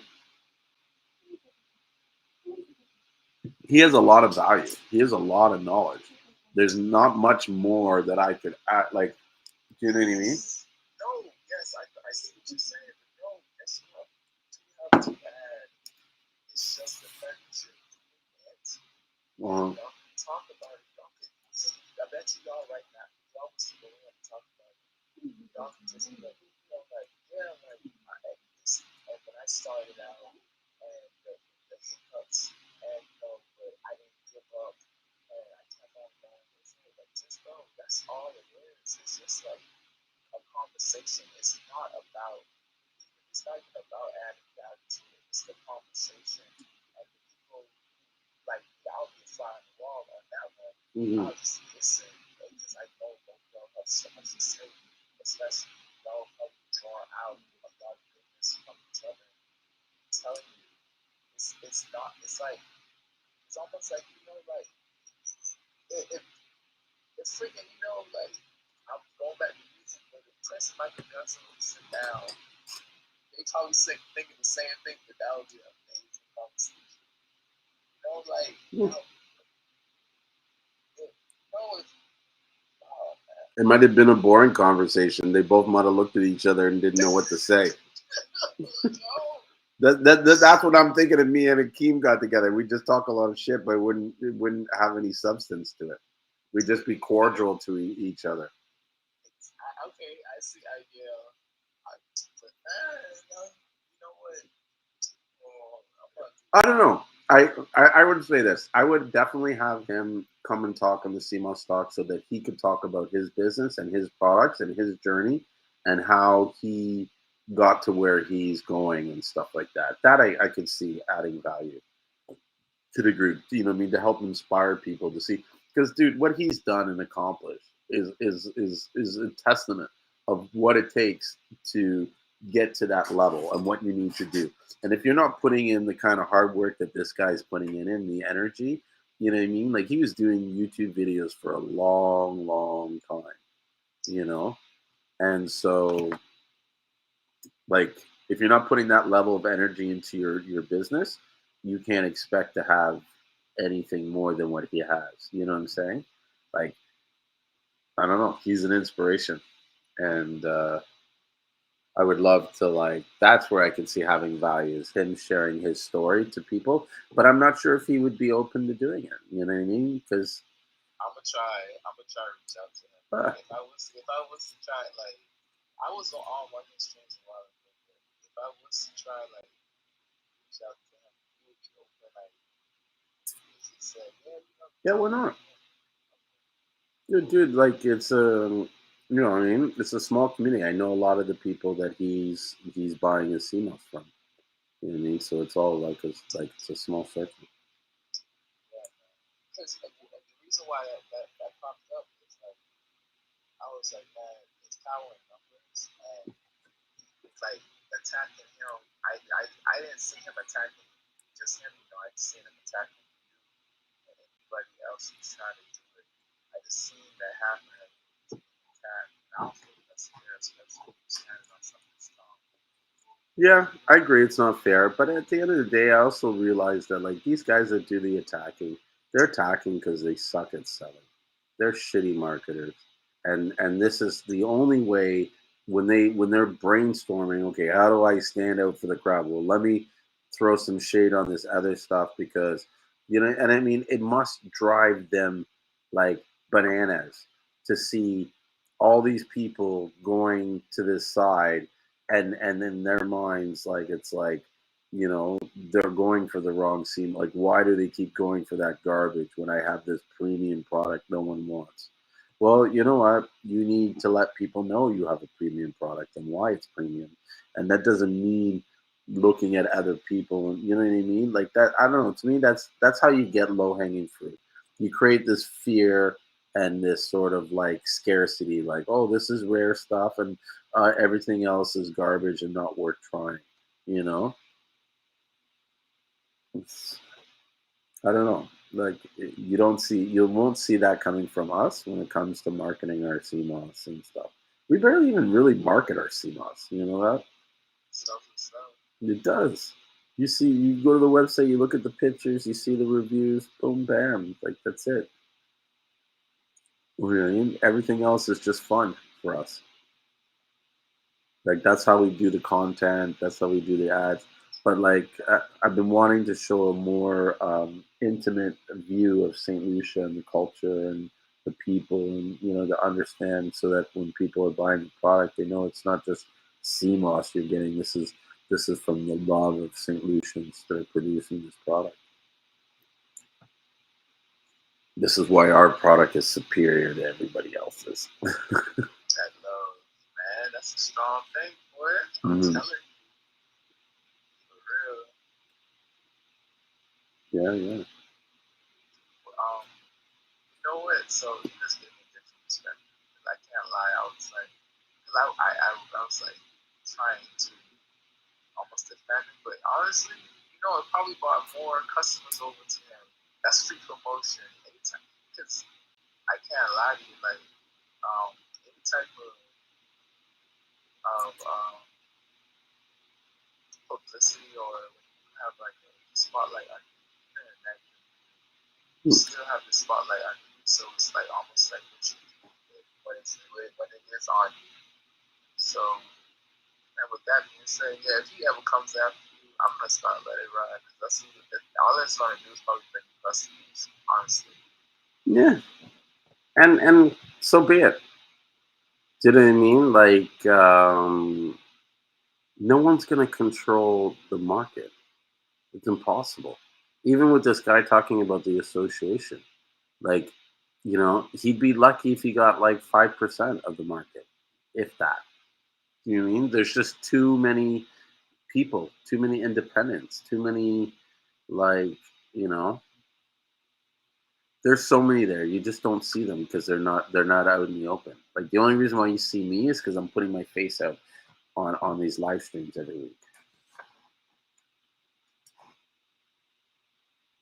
You mean, but there's so many other sellers that are getting in large quantities. You know what I mean?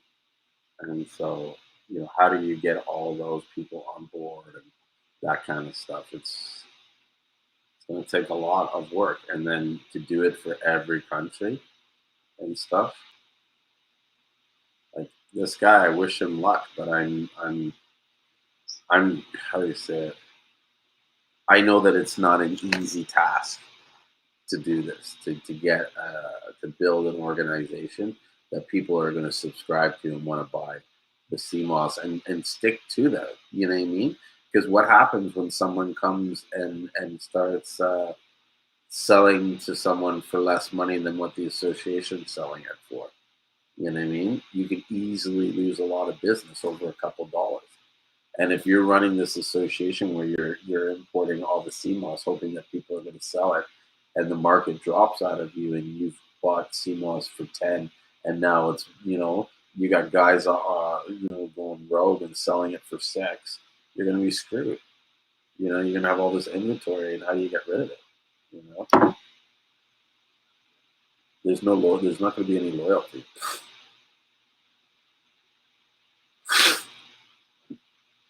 So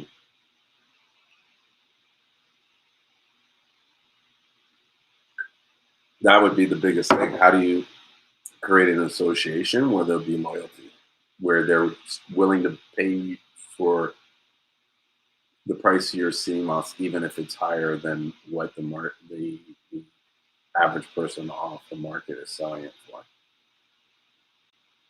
And like you said, you can do the tests and stuff that might show some value, but I feel like at this point in the market, no one really cares about tests.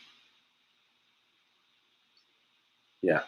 There'll be a time where people will care about it, but it's just not enough, you know?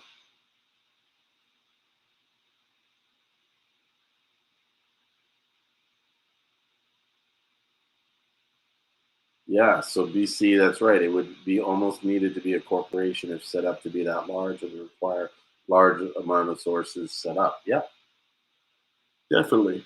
Ugh. Like you're talking, and I mean, how many members are you going to have, and how much supply are you going to have from each region to ensure that all the members, have enough on hand for when they need it. You know, it's a good idea. No, don't get me wrong. You know what I mean? I've been trying to work on it myself, and then, like I said, I'd be happy to help him work with him on it. Oh, I have a feeling though he's doing it more from a commercial business standpoint. Like he's going to set this up to make money, and there's not a lot of interest in bringing in outside people that aren't a part, like don't need to be a part of it. Because when I put the offer out there, he didn't seem, enthusiastic to be like, oh yeah, come aboard, let's do it. You know what I mean? Which you would be if it was something where it would be open for everybody to be part of the development.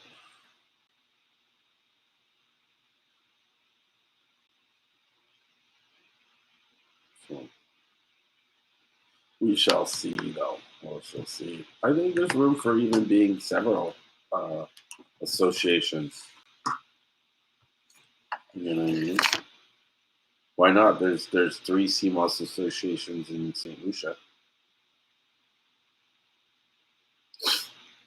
and I think there's room for more. Like, well,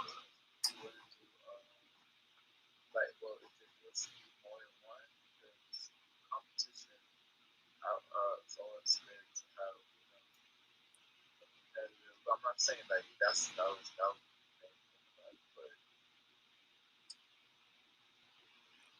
Yeah, and see, for me, like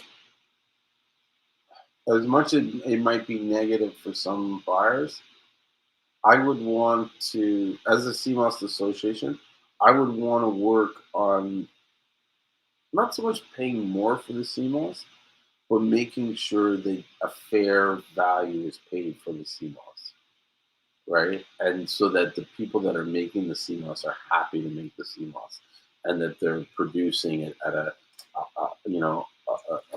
higher quality than they would if they were paying less. You know, I've always believed that like you can only cut so much of a price before you start cutting into quality and cutting into reliability and stuff like that. And so that's my concern all the time when people are saying, "Oh, we need to get the price down. We need to get it lower." I mean, this, and that. This price point's too high. It's like, well, you know, you can get it lower, but that's where you're getting into the fake CMOS territory. What people think is fake CMOS. That's where you get into this idea of the pool going stuff. Because that stuff, there's ways to get CMOS at $1 a pound if you want it.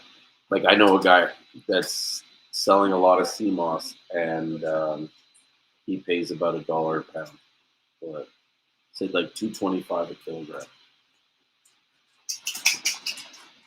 So BC, yes, Ricky has a CMOS directory called the Seamossdirectory.com. We've been talking a little bit about how we could work together to make improvements to it.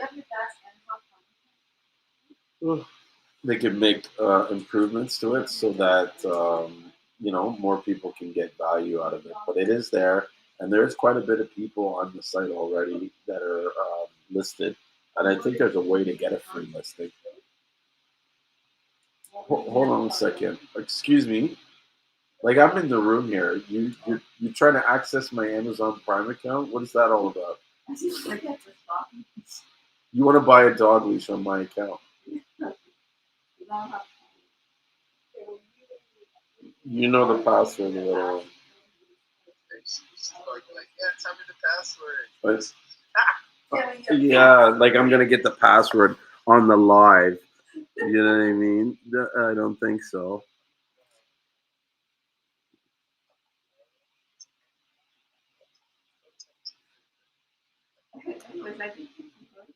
No, I was listening. So BC says if a large corporation grabs it, they'll be selling crap at the dollar store. They're already doing it. Like that's where you're getting a lot of these angel brands and these Caribbean corners and stuff like that. This is all cheap commercialized sea moss that is grown in large quantities and stuff. And so I think where he's going, it's like, how do I put it? Those are markets that are meant for countries like St. Lucia. Like I don't believe and I don't recommend that we get into um, being that like producing the lowest price CMOS so that we can hit these industrial markets and get in these superstores and stuff like that.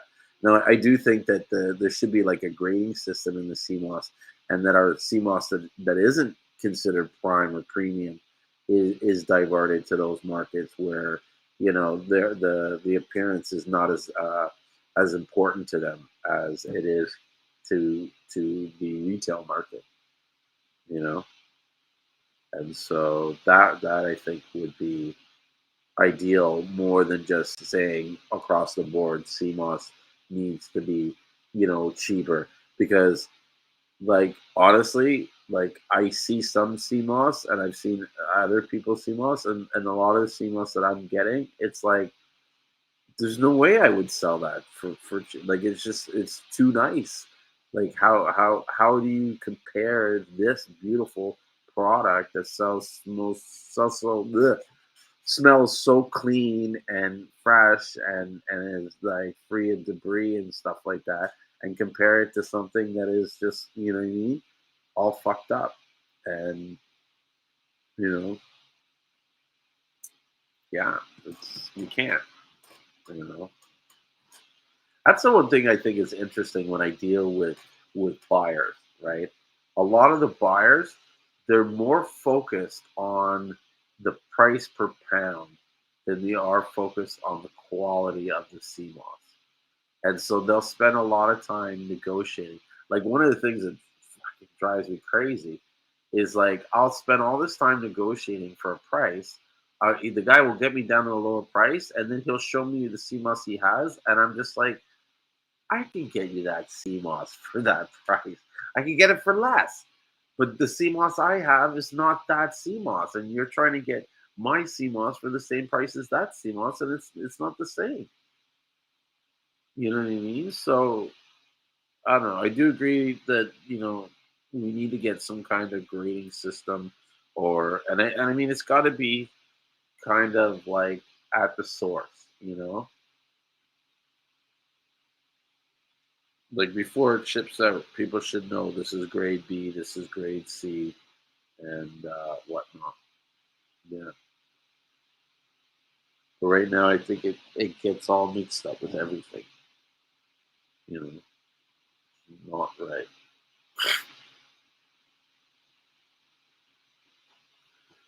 Not right at all.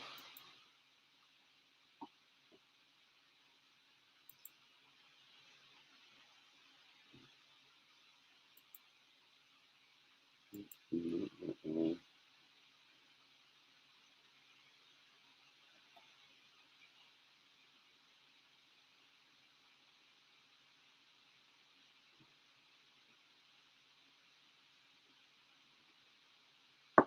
Crazy. Just scrolling on online here, and you get bombarded with this Kanye stuff.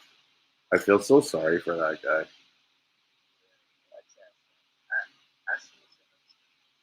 Yeah, I mean, but at the same time, he's doing it to himself. You know what I mean? Like if you just like, I think what like I don't know. Correct me if I'm wrong, but so he was hanging around that girl, the white chick, who to me was like, you know, the modern day Yoko Ono. Is like, who the hell is this chick? What is she doing here? How did she even get there? You know what I mean? Where did she come from? She looks like she was like more of a planted spy, you know? That's why you said it. Yeah. She's an actor. Yeah, but isn't it what happened? Like someone told me that like after all this happened, she was like, "Oh yeah, like, you know, I didn't really like Kanye. I was just there for the fucking ride and you know, if you want to hear about that ride, you got to go check out my book." I don't even know if that's what she did, but she did do that. Like, oh man. Scandalous white chick. Yeah, man. That's crazy. But that's sad. You know what I mean? But like how could you not see that coming, bro?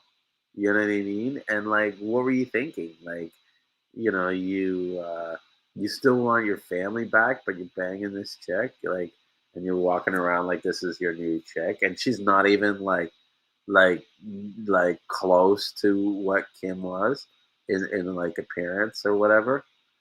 So I'm gonna say just like this, Mr. Ye and Kim. Like, listen, I don't know if this is the truth, right? But just looking at the process, they both know how to keep the spotlight on them. They have to. And another thing, she's about to release a Netflix documentary and another album this month. So just let me know.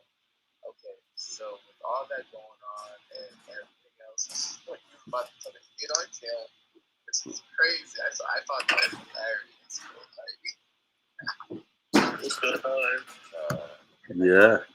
How you put a hit? Okay. So what? He was supposed to put a hit on because his kids, like, is that about his kids or? Freaking a hit, like to get her gone, bro. Like, well, why was he getting her hit for? Like, oh, just I guess just for I guess out of anger or because he was mad because she was with the guy Pete or whatever.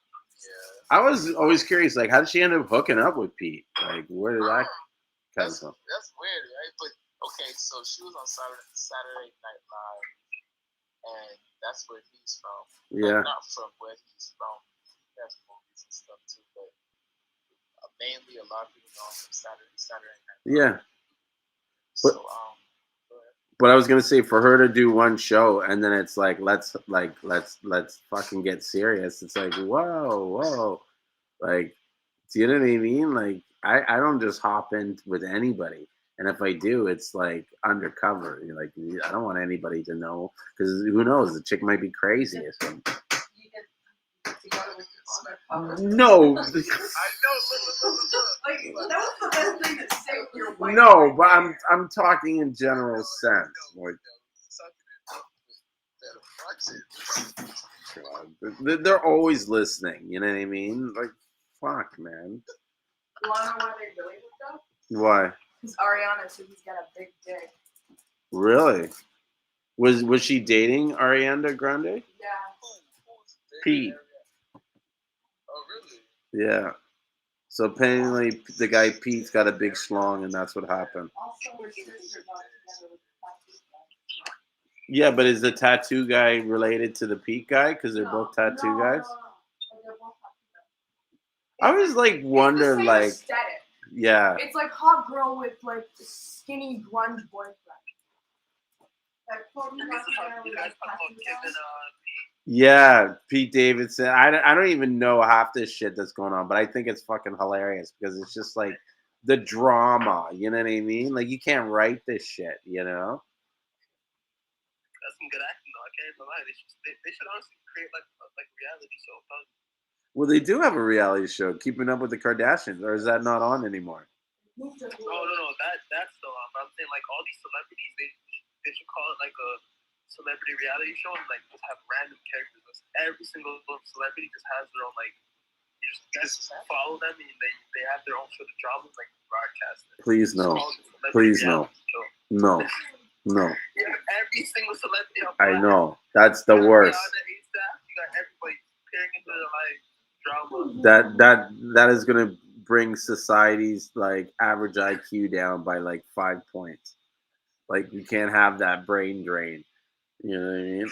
I think we put too much garbage on TV as it is. Like half the shit I look at. We don't do that. Listen, it's not us. Listen, if it wasn't to me, I wouldn't put none of that shit on TV. But, it's useless. But yeah, but don't watch. If no one watches it, then they'll stop producing it. You know what I mean? They're produced out, you know, based on interest. But hey, guys, just to give an introduction, I got Jermaine here. He goes as Uncle Alkaline, and he's come on tonight to talk a little bit about alkaline foods and stuff like that, right? Yes, sir. Or talk just about that health as well, baby. Yeah, talk health and everything. Yes, sir. Wicked. So what have you been up to lately, Jermaine? What's going on? Right now I'm trying to transition, just trying to get things ready because I have to make a move. Like I'm leaving my place where I'm at right now, so I have to make a move. So right now everything's on standby for now, but it's like they say, take a step back for a major comeback. So That's true. I'm planning. Yeah. Right now I'm planning right now. So I'm just studying it at this point. I'm trying to I want to start getting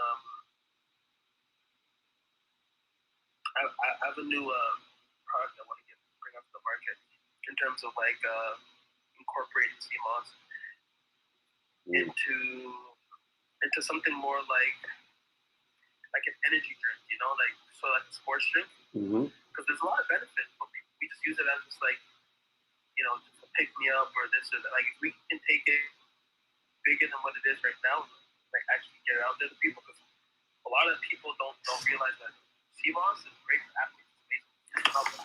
Like I was going to the gym last year, and I did a 200-day fast. Okay, so in 2018 or 2020, I did a 200-day fast, 200 days, and every morning I would drink a cup of sea moss, like I would get like a water bottle, a shaker of sea moss, and I'd throw it in a blender with some dandelion greens, some iron tea, and I would shake that up. I would blend it up, and I would drink that twice every day. Yeah. For 200 days. And the thing, like what happened was just phenomenal. Like I went from being tired and sluggish to every morning I had energy, and my muscles went from these little peanuts to like this in like a week and a half. So it's just like I went from lifting 20 to 30 pounds by like the end, not the end of the week, but I'd say about the middle of the next week. So like a week and a half in, I was lifting 100 pounds. Oh wow, that's a huge thing. Right, and that was the arm bar where you sit down and you just lift, you just do your bicep curls. There we go, machine. Where you just sit down and you just do your bicep curls. Just that. So I went from like 30, 40 pounds to doing the 100. And then I remember this one dude walked in and he's all like, "Yo, I see you coming here every day. You've been eating here for a little while. Like you're so jacked. Like what do you do? Like what's your secret?" And I was like, honestly, sea moss. And he's like, "What do you mean? I've been hearing about that. Like, what are your thoughts on it?" I'm like, "It's good. I drink it every day. That's what I've been drinking. I don't before I come to the gym. I drink lots of water and I drink sea moss, and I throw it in with some iron fluoride, right? So like, you know, like your burdock, your sarsaparilla, that kind of stuff, elderberry, and I throw it into a blender and I strain it and I drink that, and I drink 2 of those a day." And he's like, "That's it?" And I'm like, "No, it's not. That's just not it. Like, it's lifestyle. You know, I just don't drink this and then I go back to eating, you know, whatever. It's a whole lifestyle, right?" It's like I broke down something. Think of it like if you're going to the gym. Okay. Are you gonna eat McDonald's before you go to the gym? Obviously not. You know what it's gonna do to you. And if you, after you're done working out, are you gonna run to McDonald's? Obviously not. You know what it's gonna do to you. Yeah. So it's the same concept here. You're gonna feel your body does it right. So, you know, I'm not saying for people out there who don't follow the way you're supposed to eat, and I look down on them or I condemn them, but to take take the information for what it is. If you choose to eat whatever you want after, that's fine. But know what you're eating and don't lie to yourself. Because when you lie to yourself, now you're just causing yourself more stress and pain. Because what it is a lot of people think, protein is this, protein is that. Eating animals and eating all these things are so good. It'll make you, look good. But it's like, if that's the case, why is it that when we turn 60, 70, we look like a dead corpse? Like we look like we're about to die. That's not the case. When I see people who are 60 and 70 years old who work out, eat vegetables, eat plant-based, yeah, they may eat some meat stuff here and there, but the majority of their diets plant-based. Some they eat 100% plant-based, but they balance it. They eat 80% plants, 20% meat every now and then. Occasion they'll have a little one, two, but they don't overindulge in it because they know what it can do to their bodies later on. And there's this guy on Instagram. He's in his 70s or 80s, and he's from the Caribbean. And the brother looks like he's in his 30s or 40s. You wouldn't even tell that he's in his 80s. But because he has gray hair here, you can tell he's very older. But his body, he looks like he's a 34-year-old man. He's young. He looks young. Like if you were to just cover his head, you think you're talking to like a young stud or a young. Is that the guy that drinks nothing but he doesn't drink water at all or something? I'd have to go back and look, but I'm not sure. I have to go back and look at the guy. He's some young. He's an older Caribbean guy, but his body's young. And like he shows in his videos going for runs, lifting weights, doing all these things. And people are like, "How old are you?" And then he tells his age. He's like, "I'm around 70 or 80, but I'm able to still do things that in my 30 and 40." People are like, "How? Like, what do you?" And he shows like, "Look, I eat plant-based, I eat this, I exercise, I eat seamoss." Like he shows everything he does.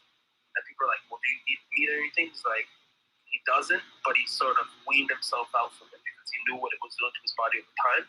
And he's like, I'm not with it. So he stopped eating it, and then over time, you just saw like where he went from, like what he looked like, and it's just like, wow, It's because like even for me, like I used to eat really, really, really bad. Like I used to eat meat, chicken, rice, all this stuff. I barely ate much. Anytime, those times your parents be like, eat your vegetables. Like, nah.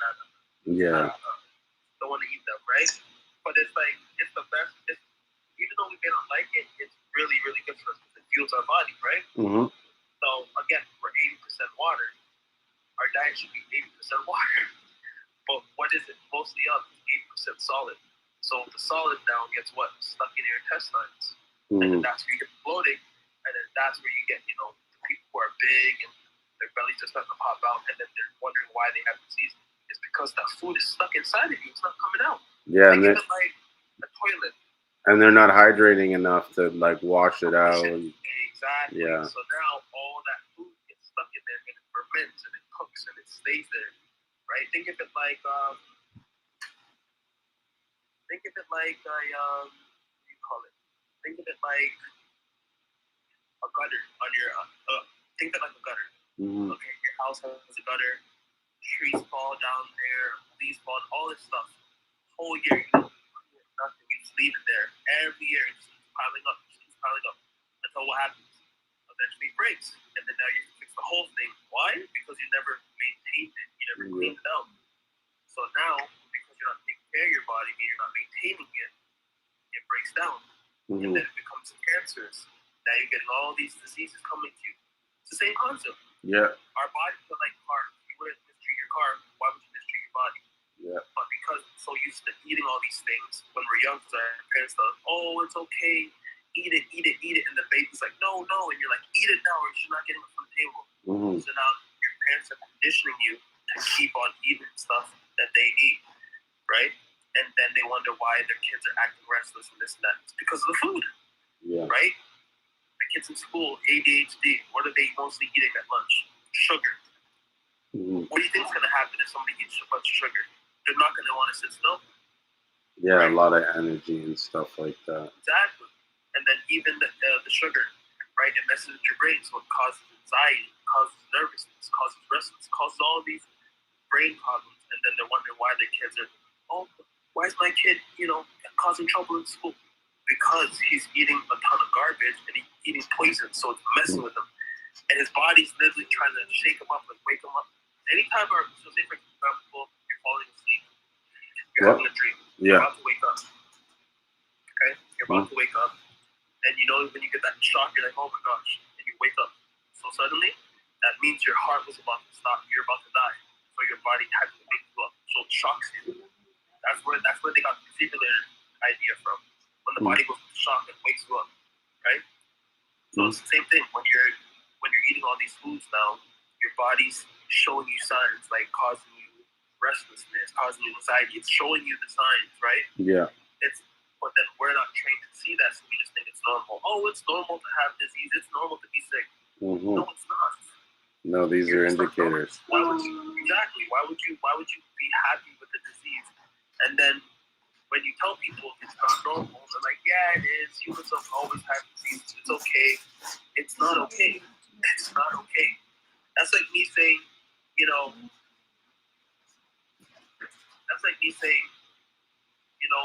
what's happening around the world, it's supposed to happen. It's supposed to get worse, What's happening around the world shouldn't happen, but we allow it to happen. A lot of these stuff that happens to us, we allow it to happen. We don't do nothing. We don't fight. Like, we say we care, but then we don't fight for it. We don't fight for ourselves. We don't fight for other things. It's like, it is what it is. No. Because if you keep that same idea about it is what it is, it becomes it is what it is. And now it's like if you don't take care of your body's going to take care of you. It's simple as that. That's true. You don't take care of your car breaks down, it blows up on you. Now it's your problem. It's your fault. You didn't maintain it. Mm-hmm. You had nobody to put yourself. It's that simple. And it's not even that hard to take care of yourself. It's just eating the right things, exercise, keeping up your health. Just the things that you should be doing. Not even you should be feeling like, oh man, it's just a drag. You should be doing it. You should be happy exercising. You should be happy, practicing your breathing, meditating, listening to calm music, standing still, just calming down, just doing nothing for an hour a day. Yeah, people. These should be practices. I was gonna say people don't do that enough. They don't do enough meditation or like mindful stillness and stuff. Mm-hmm. And because of that, they become so used to always on the go. And then what happens? They're so used to it now, right? Look, it says like sugar is 10 times more addictive than cocaine. So do you control what you put in your mouth, or does what you put in your mouth control you? That's crazy. 10 times more addictive than cocaine. Wow. Oh boy. And then they wonder why kids can't sit still.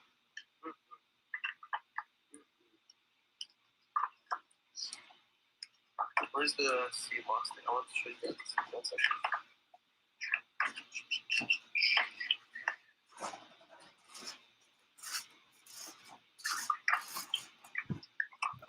There we go. What? No, it's showing the Seamoss. So there's a page on here. So it says Seamoss is a seaweed, also known as Irish moss. Its scientific name is Chondrus crypsis. So that's just a different type of strain. There's many different types of sea moss. That's just one of them. Yeah. It offers 92 minerals of which the body is made.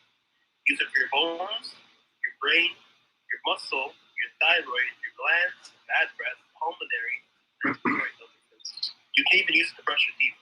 There was a gentleman that I was talking to that he's a financial broker, and he was talking about he brushes his teeth with sea moss, and he noticed that his teeth went from looking decayed to now they're stronger. He can feel his teeth, like every time he bites down his food, it doesn't hurt.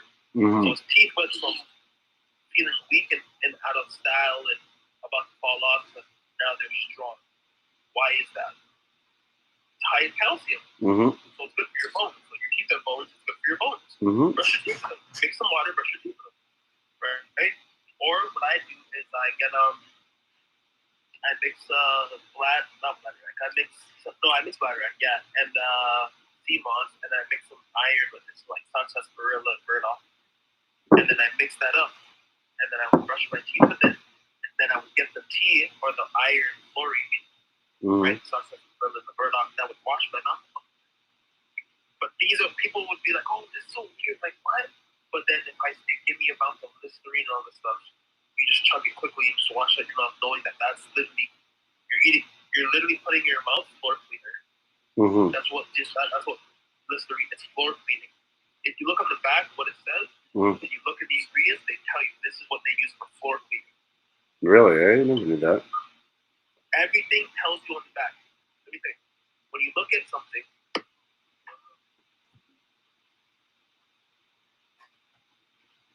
okay, 1 second.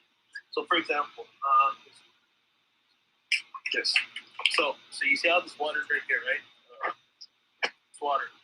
At the front, it's for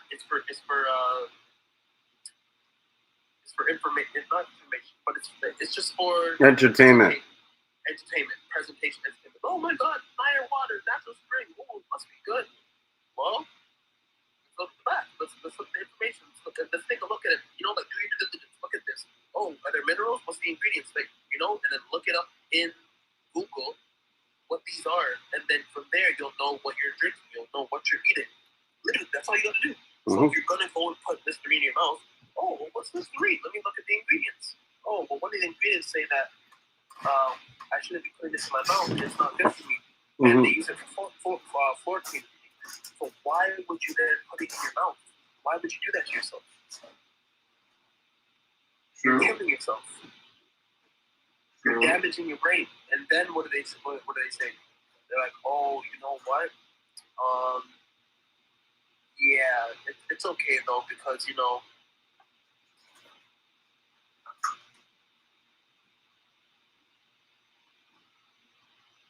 You there?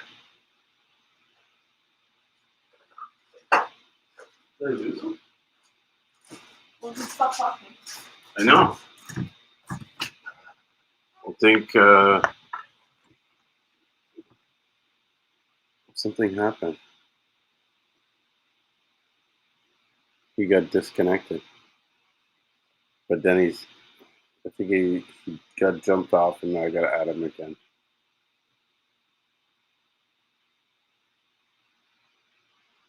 Let's see if it works now. Not that. Yeah, but so yeah. Yeah. What was I saying? Where did I leave off that? Huh? Where did I leave off that? I don't know exactly where you left off at, because you were talking and then it stalled. But we were. Okay. Sorry, go ahead. Yeah, so okay, so I'll just go back to Seamoss. So the Seamoss now, right? It's good for your cough and dysentery. It's a natural diuretic. So, you know, it sucks out the excess water and everything, and takes out anything that is stuck in between the muscles and the body, and it clears it out. You're sweating, your dandruff, all of this stuff that I'm about to tell you guys is mucus, just different forms of mucus. So dandruff is mucus, right? The stuff that comes out of your eyes in the morning, mucus. All of that snot and everything, spit, that's mucus.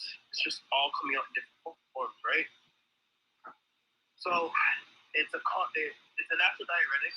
It calms the appetite and dissolves fat.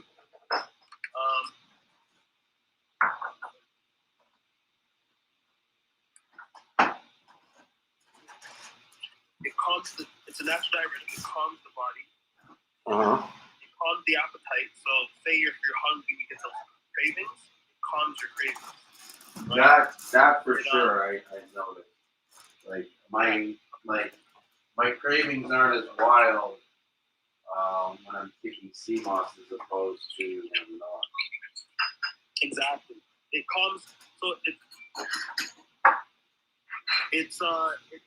helps with jitters and stuff like that. So like, you know how people, they're like they can't sit still, or you know, they can't sit still. They can't. It calms them. It calms stuff. Because again, a lot of people, they move around because their stomach's uneasy, right? So they're trying to calm down the stomach. So here it says now, right?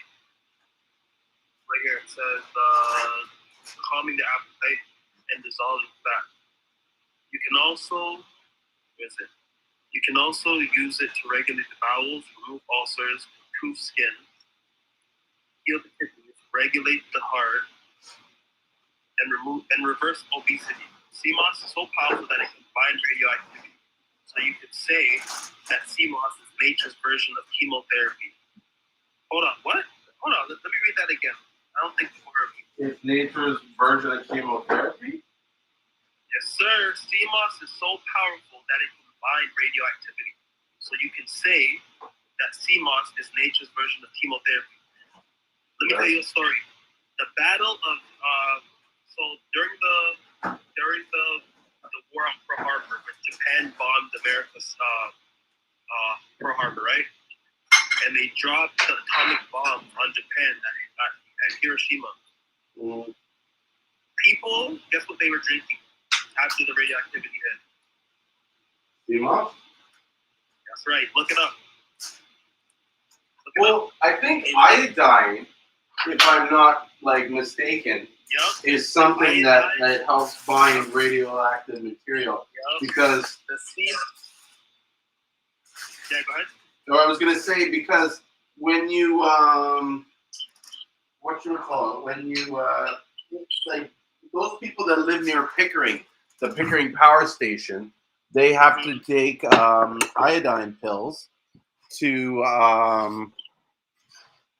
they're given iodine pills in the event that there is a nuclear meltdown. They're supposed to take the iodine pills to protect them from the fallout.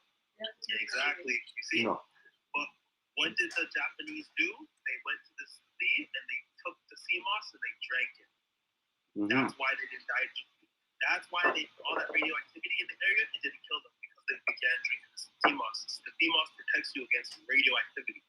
So if there was a leakage in the area, the more sea moss you drink, it's like think of it like a shield. Think of it like a shield over your body. Mm-hmm. So the more moss you drink, the radioactivity. Think of it like whichever more takes over your body wins. So if more radioactivity enters your body, you're dead. If more sea moss enters your body, you live. Mm-hmm. So that's simple. Radioactivity can affect you if you're taking so much sea moss. It's not gonna be enough to destroy you, right? Mm-hmm. It will do some damage, but the more sea moss you eat, the easier it will be, right? So here it says contains important minerals such as potassium iodide, potassium phosphate, bromides, and a large percentage of zinc, magnesium, and calcium. If you have any kind of bone problems, sea moss is the best natural remedy. Sea moss has many minerals, but the most abundant mineral is calcium. You can mix sea moss with bladderwrack, which is just another type of seaweed. Great combination. Drink as much as you like every day. Use dates or 100% agave to sweeten the taste. Now, even though sea moss strengthens the body, it doesn't fire it up with energy. Iron is the spark plug of the human body, and it is the only mineral on the planet that is magnetic. Being that iron is magnetic, it has a tendency to pull all the other minerals to it. So when you take iron, you're taking all the other minerals at a proportionate balance. Remember, iron is expressed in two ways on the planet: as a rock, which the doctors give you as an iron oxide pill, or as a plant, which is known as iron fluoride. Wow. That's why you see when people take iron oxide, they get what do you call it? Constipated. They get constipated. Uh-huh. I didn't know that. No, I had no idea. If you ever want to take iron pills, grind the plants, put them in a capsule. Go ahead. That's natural. I make them all the time. I call them what do you call it? I call them sensu beans. Oh. Oh man.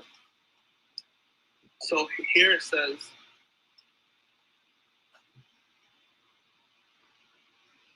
audio. We got delayed again.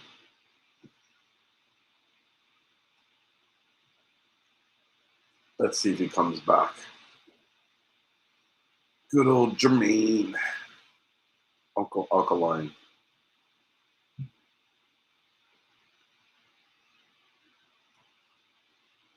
I'm not sure why his internet speed though is not doing well. That's weird. It's not like he's far. He's just in another city next to me. Guelph. Actually, interesting fact. My daughter goes to Guelph, or lives in Guelph. She goes to university out there. I think it's called University of Guelph.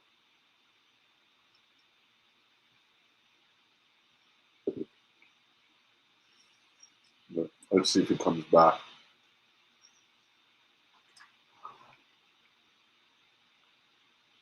So BC says ingredients and labels. I'm not sure.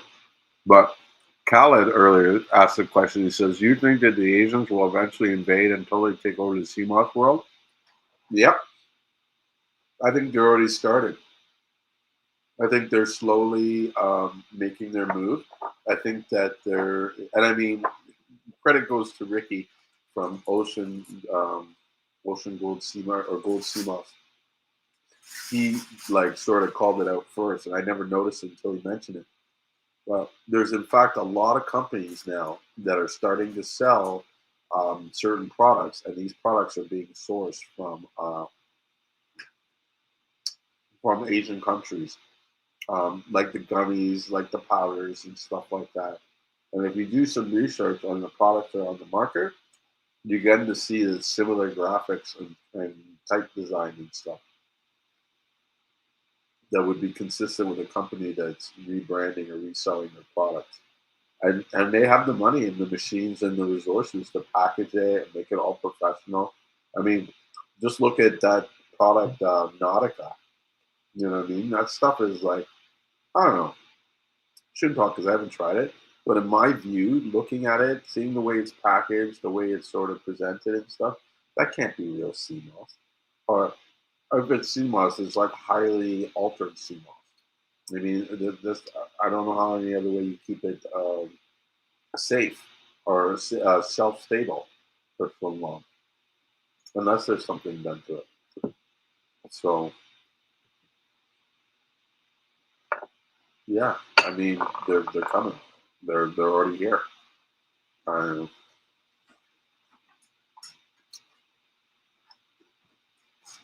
As the market grows, there's going to be a larger demographic of people that really just don't care about 92 minerals or whatever, as long as you kind of like somewhat back up your claims that it's good for you and that it'll provide energy and stuff like that, they'll be good with that.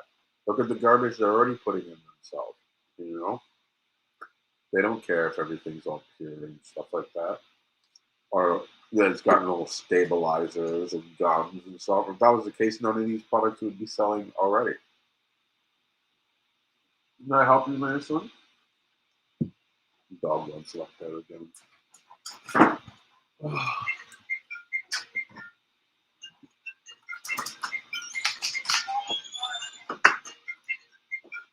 So I don't think Jermaine's coming back, which is unfortunate because he was spitting out some good knowledge and information about doing about the diet. I wanted to start asking him some questions, mainly like how do you get started on these diets? How do you incorporate these foods and these meals, and where do you get some of these recipes? And let's be honest, like some of these like foods, they're either really like nasty looking or they take forever to produce. You know what I mean? Because there's so much like steps in getting the flavors right. Like I had one guy make vegan pepperoni, and it was like the amount of work that this guy had to do to make vegan pepperoni. I was like, dude, you might as well just not have pepperoni. Or you're crazy. It was like a 3-day process to make this vegan pepperoni. So I don't know if I want pepperoni. I mean, I guess at the same time, to make regular pepperoni, it's probably a 3-day process too. You know what I mean? When you cure the meats and shit like that. So I don't know, but I think that there's not enough on the market um, of ways that people are helping to direct people into um, a more healthier lifestyle or diet. You know what I mean? There's not enough cookbooks or recipes and stuff. Or at least that's what I feel. Maybe there are, and I just don't see them. You know, that's quite possible.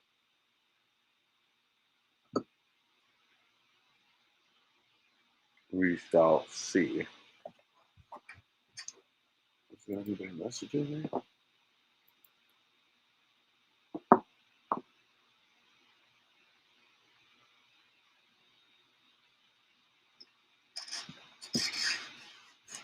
Oh, someone is messaging me about the CMOS that they received, and it looks like they're happy with it, which is always makes me happy when they're amazing.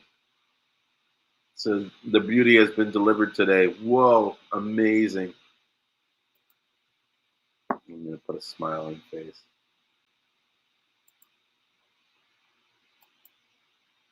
Yeah, I'm telling you, the CMOS that we've been getting lately, phenomenal. Really, really good. Really, really happy with the quality and the consistency. It's really top shelf.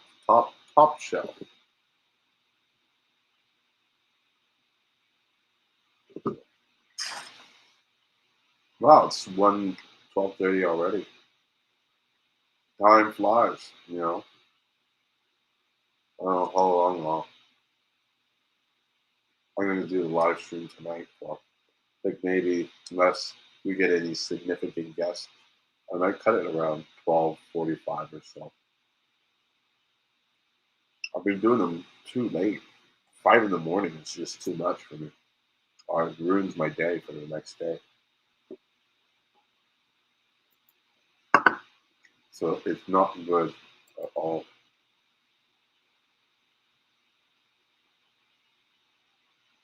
See how today's sales are like. I always like checking in my website every like 10 minutes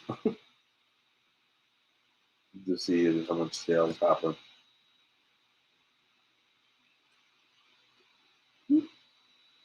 That's weird. It must be an error. Oh, it's after 12. I'm like, there must be an error. It's like it's showing all the numbers are like reset to like 0 or something like that. I totally forgot the time, you know.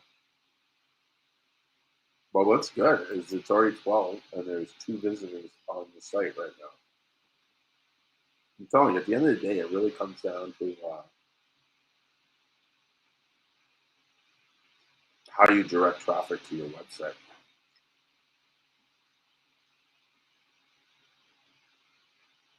The more traffic you direct, the more sales you'll have.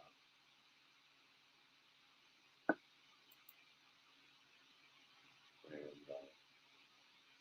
the more sales you have, the more profit, right? That's the whole plan, the whole, you know, purpose.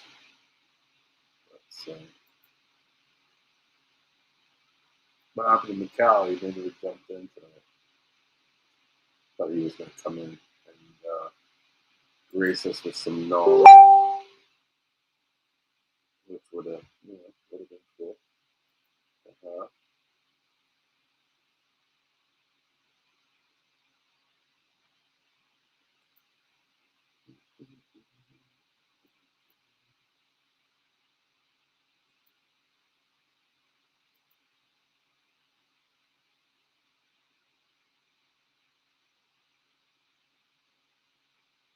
Actually, that's something I should bring up. Now, as I say this, I want to have a little preview.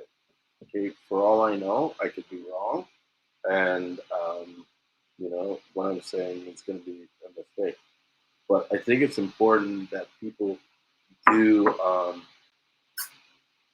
when they're speaking to these guys online, buying CMOS, especially those that are approaching you in the back channels and the DMs and stuff like that, they're really trying to verify the photos that they send you and even get them to do something live. Like Like, the one thing to send the photos, but tell them, like, go to the beach and take a photo that day of you on the beach, which, if they're farmers, shouldn't be a problem for them to do, right? So what I'm talking about is, so earlier today, I get a message from this guy, right?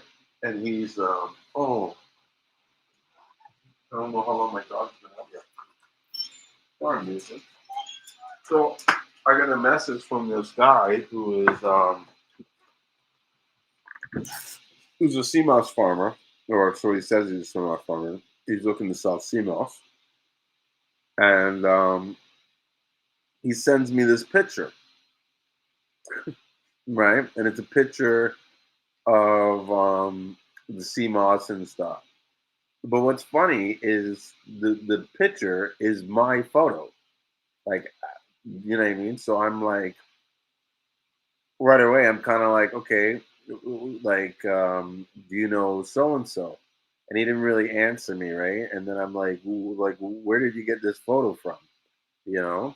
And I'm like, I know this photo, like, you know what I mean? I have the original, and in the original, it's not a photo, it's a video. And in the video, there's only 2 or 3 guys in there.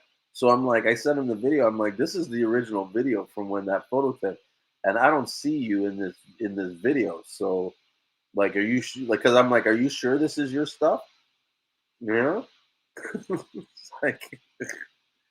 like I have the original. What do you mean this is your work? How can this be your work? It's our work. That's our boat in the background. So I guess my point is be careful, because I'm gonna find out tomorrow if he was in that video, but I have a feeling he's not. And you know, if I didn't know better, right, I would have gotten scammed by this guy, because he would have showed me, oh, this is my CMOS, and that's not your CMOS. And what happens a lot is there's a lot of people that steal CMOS from every CMOS farmer. And because they don't have a farm, they have to do it in secret. They can't let people know that they're selling CMOS, right? Like, in all these groups and stuff, they can't post. They can't be like Marvin and be like, "Hey, I got CMOS," because people will be like, "Hey, why? Where you get that CMOS from? How you get that CMOS from? You don't have a CMOS farm, blah blah blah," and they'll call them out. And so, yeah, like, if you're gonna deal with a guy that's dealing with stolen CMOS, it's more likely going to be um, through these back channels. Now, if the guy's selling you CMOS that's been stolen, more than likely the quality is not going to be good, because the guy doesn't know how to dry the CMOS properly, because he's not a CMOS farmer.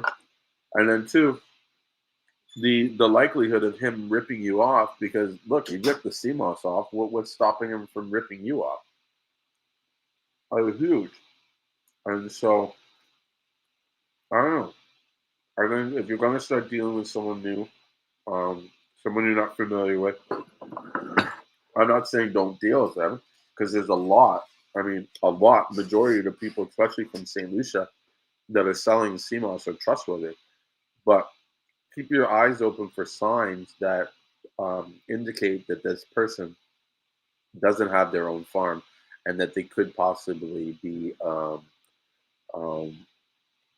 selling CMOS that had been stolen, and which is, something I don't want anybody. I don't think anybody should be supporting, because it's just, there's a lot of people that work hard to produce this CMOS, mainly women, and to see their hard work get stolen or then get ripped off, it's not a good sight. It's not something I want to see, or if I can do what I can to stop it, I'm going to. Mhm.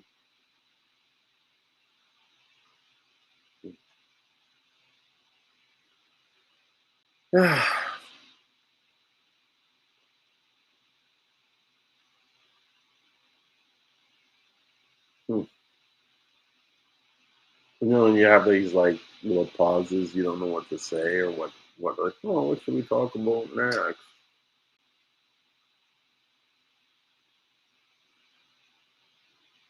don't know.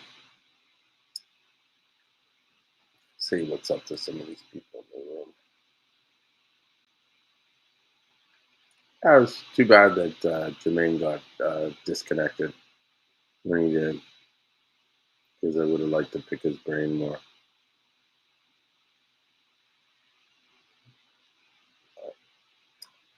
So it goes. So it goes. So, I think before I go, I'll talk a little bit about the Seamoss group. I think we're going to start setting it up so that there's no more automatic approval to join, and that you're going to have to be a member for a little while before you're able to like post or make comments and stuff like that. There's just a lot of spam guys on there, and before they were manageable, but now I'm spending a significant lot of time just deleting posts that had to be a little bit, the entrance be a little bit more stricter. There'd be a less of that activity happening, you know. And so I'm going to, introduce the requirement before you go to a member, and then the delay in the posting, and then I don't know, I'll see what else there is. But we might have to like, put up some moderators to help moderate the group, and then I don't know, see if there's a way that I can get some people to share their knowledge and information about stuff. You know what I mean? So that the group can be more, not like more, just provide more information. You know, I shouldn't be the only one doing these live streams and this stuff. Everybody should be like working collectively to um, share information with each other. You know what I mean? And I think there's people that want to do it. There's just not an open platform for them to, come in and volunteer, so to speak. So there is a thing on the site about experts, and so I'm going to start seeing what I can do to develop like a criteria for people to be labeled or branded as an expert in the group.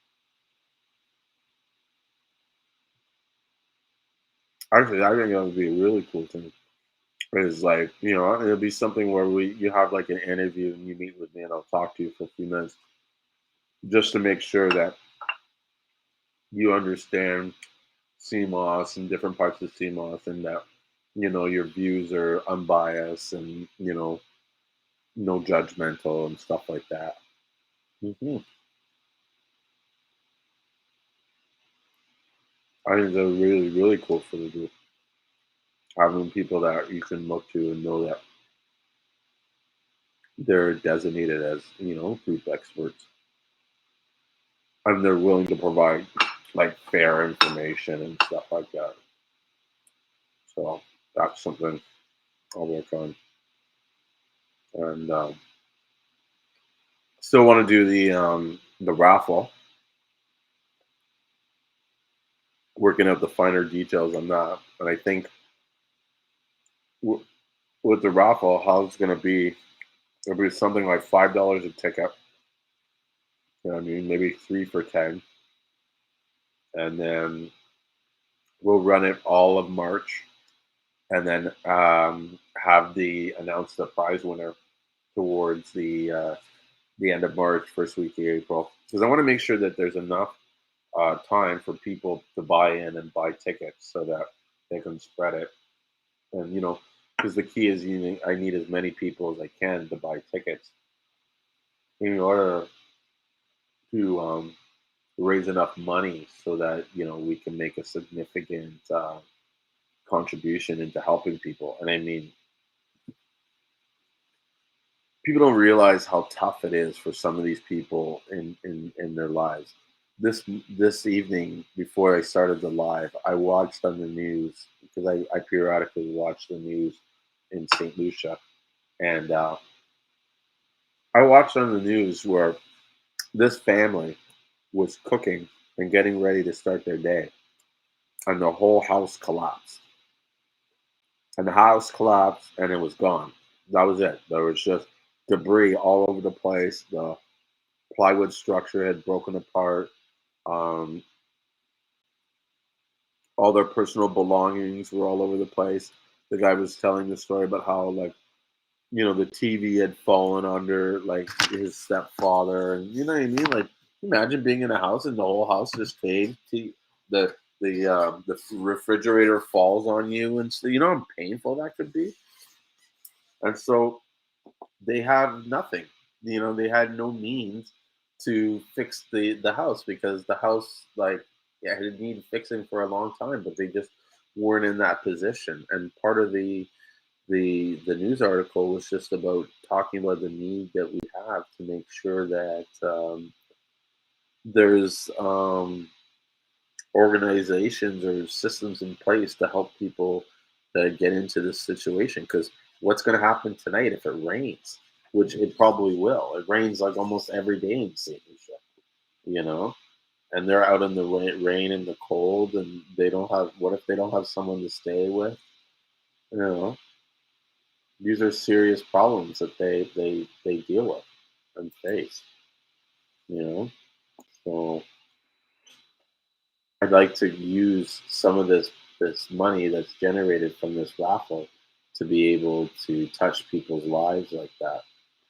You know,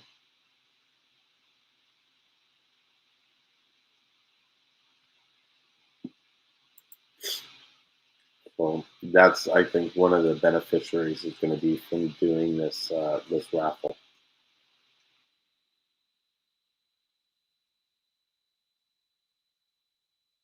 And I think that's the thing too. I'll have to get a list of stuff or things that we will plan to do if we're in a position to like how not in stuff that we plan to do with the money that we generate from the raffle. I think we need to, like, as I'm promoting it, have that sort of in place to discuss it. Yeah.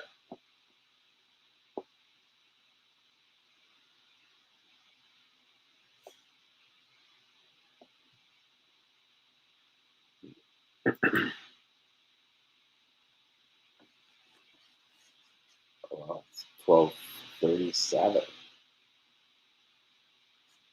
So maybe what I'll do is, before I start wrapping up, I'll give everybody a chance to ask some questions and stuff.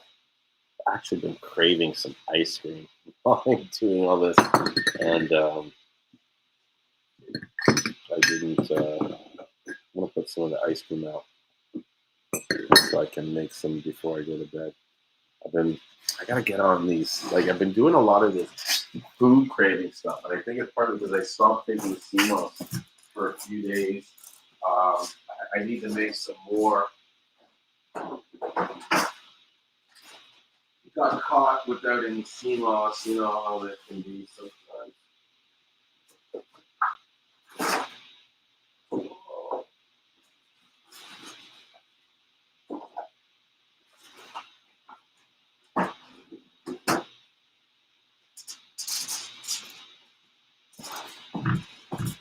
And the grocery store I go to, they had a sale on Haagen-Dazs, and I'm like, I'm kind of a sucker for Haagen-Dazs. So I have like a fridge full of Haagen-Dazs on sale. This one's really good. It's pineapple and coconut, so it's got a really tropical taste to it, which is good.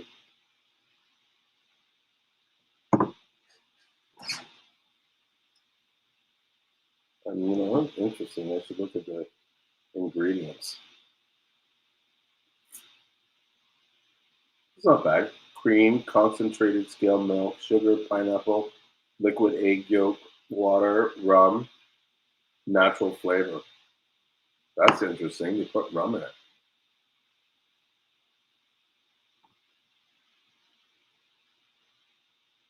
Now you can slightly taste the rum in it. It tastes like a pina colada.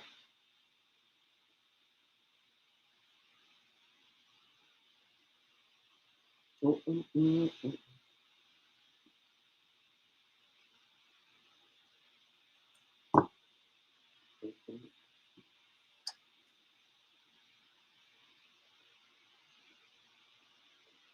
a real sucker for sweets once in a while. I like will go for no sweets at all for like months, and then I'll go on a binge where I'm like eating sweets nonstop. And it's like I started eating and stuff, but I don't even think I want ice cream. I think I'm gonna put it away. You know, those things when you want something but you don't know what you want. And you want. Yeah. Crazy. My grandma's yeah. So I now lost both my grandmas. My grandma on my dad's side passed away almost 4 years ago now. And yeah, and so now it's one of those. I don't even remember how old she is. I wonder how long she lasted. My other grandma lived to like 94 or 95. She was old. And she was like, up until like she had like this like accident, she was like fine. Like I thought she was gonna go to like 105. But she slipped and hurt herself. And what I find is when you get in these accidents at a certain age, you just go downhill from there. So it's unfortunate.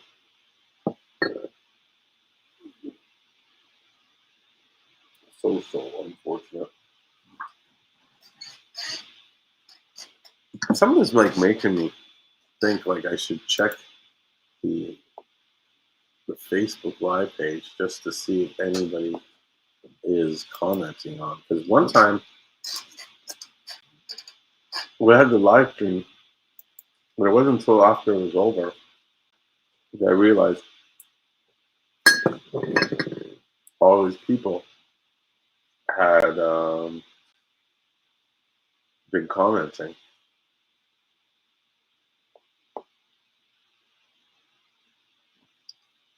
And I missed them.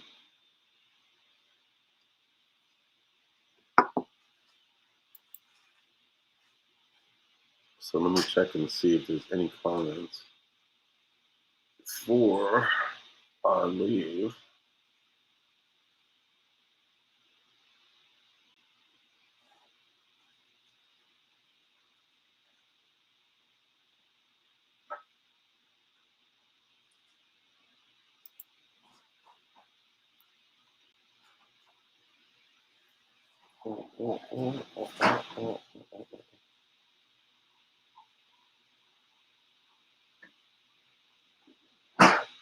Okay, let's see.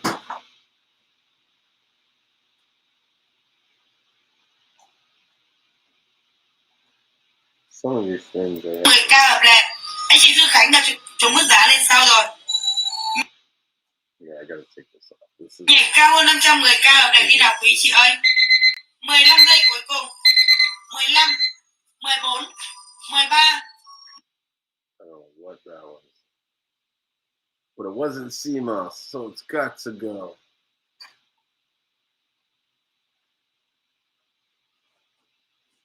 And I think I got to get more moderators too, because I want to remove all these people that I hate it when people are promoting in the comments.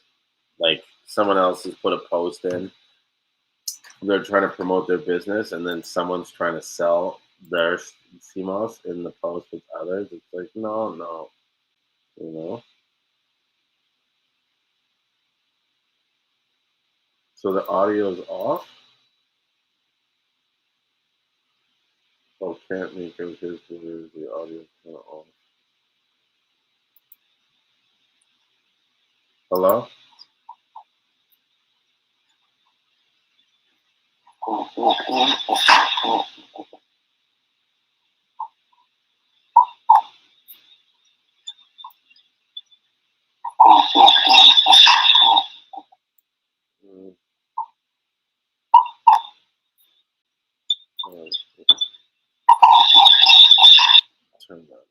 No music.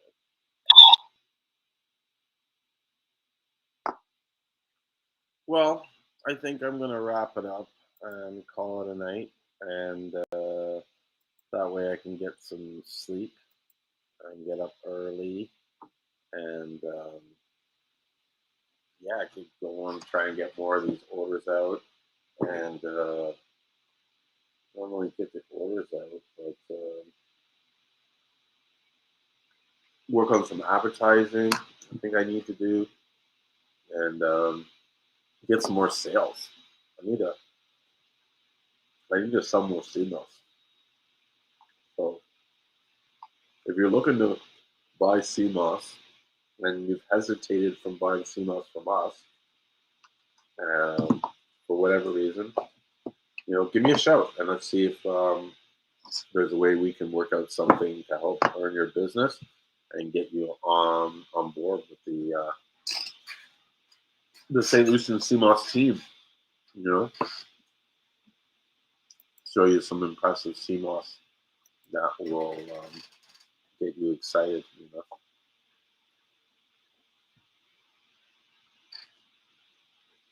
But until then, hey Rio, do you have any questions or anything before I get going? I didn't think it's there. Maybe he fell asleep. Well,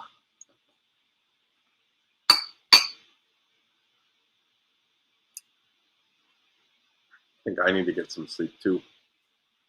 So with that, I'm going to end tonight. I know it's a little early. It's not our usual 5 a.m. Deal, but I usually try to do a cutoff at 1 o'clock to the latest. So we're getting close to 1. So let's get that on. But thank you for those who joined, those who participated, shared questions, their experiences and stuff like that. I really appreciate it. I'd like to see if there's even a way for me to do like a restream like this and get a group of like organize and invite maybe 10 or 15, well, not 10 or 15, maybe about 5 different manufacturers. And we just have like a sort of like a symposium or, you know what I mean, a forum on the discussion of Seamoss. And everybody kind of puts their ideas and their thoughts together. And we just wrap. So that's something to look out for in the future. But until then, I'm going to get going. And you guys are going to see me next Sunday evening. I'm going to try and see if I can do it earlier. But otherwise, you'll see me 9:30ish. And, until then, you guys, everyone, take care, be safe, and don't forget to take your Seamoss. All right? Take care.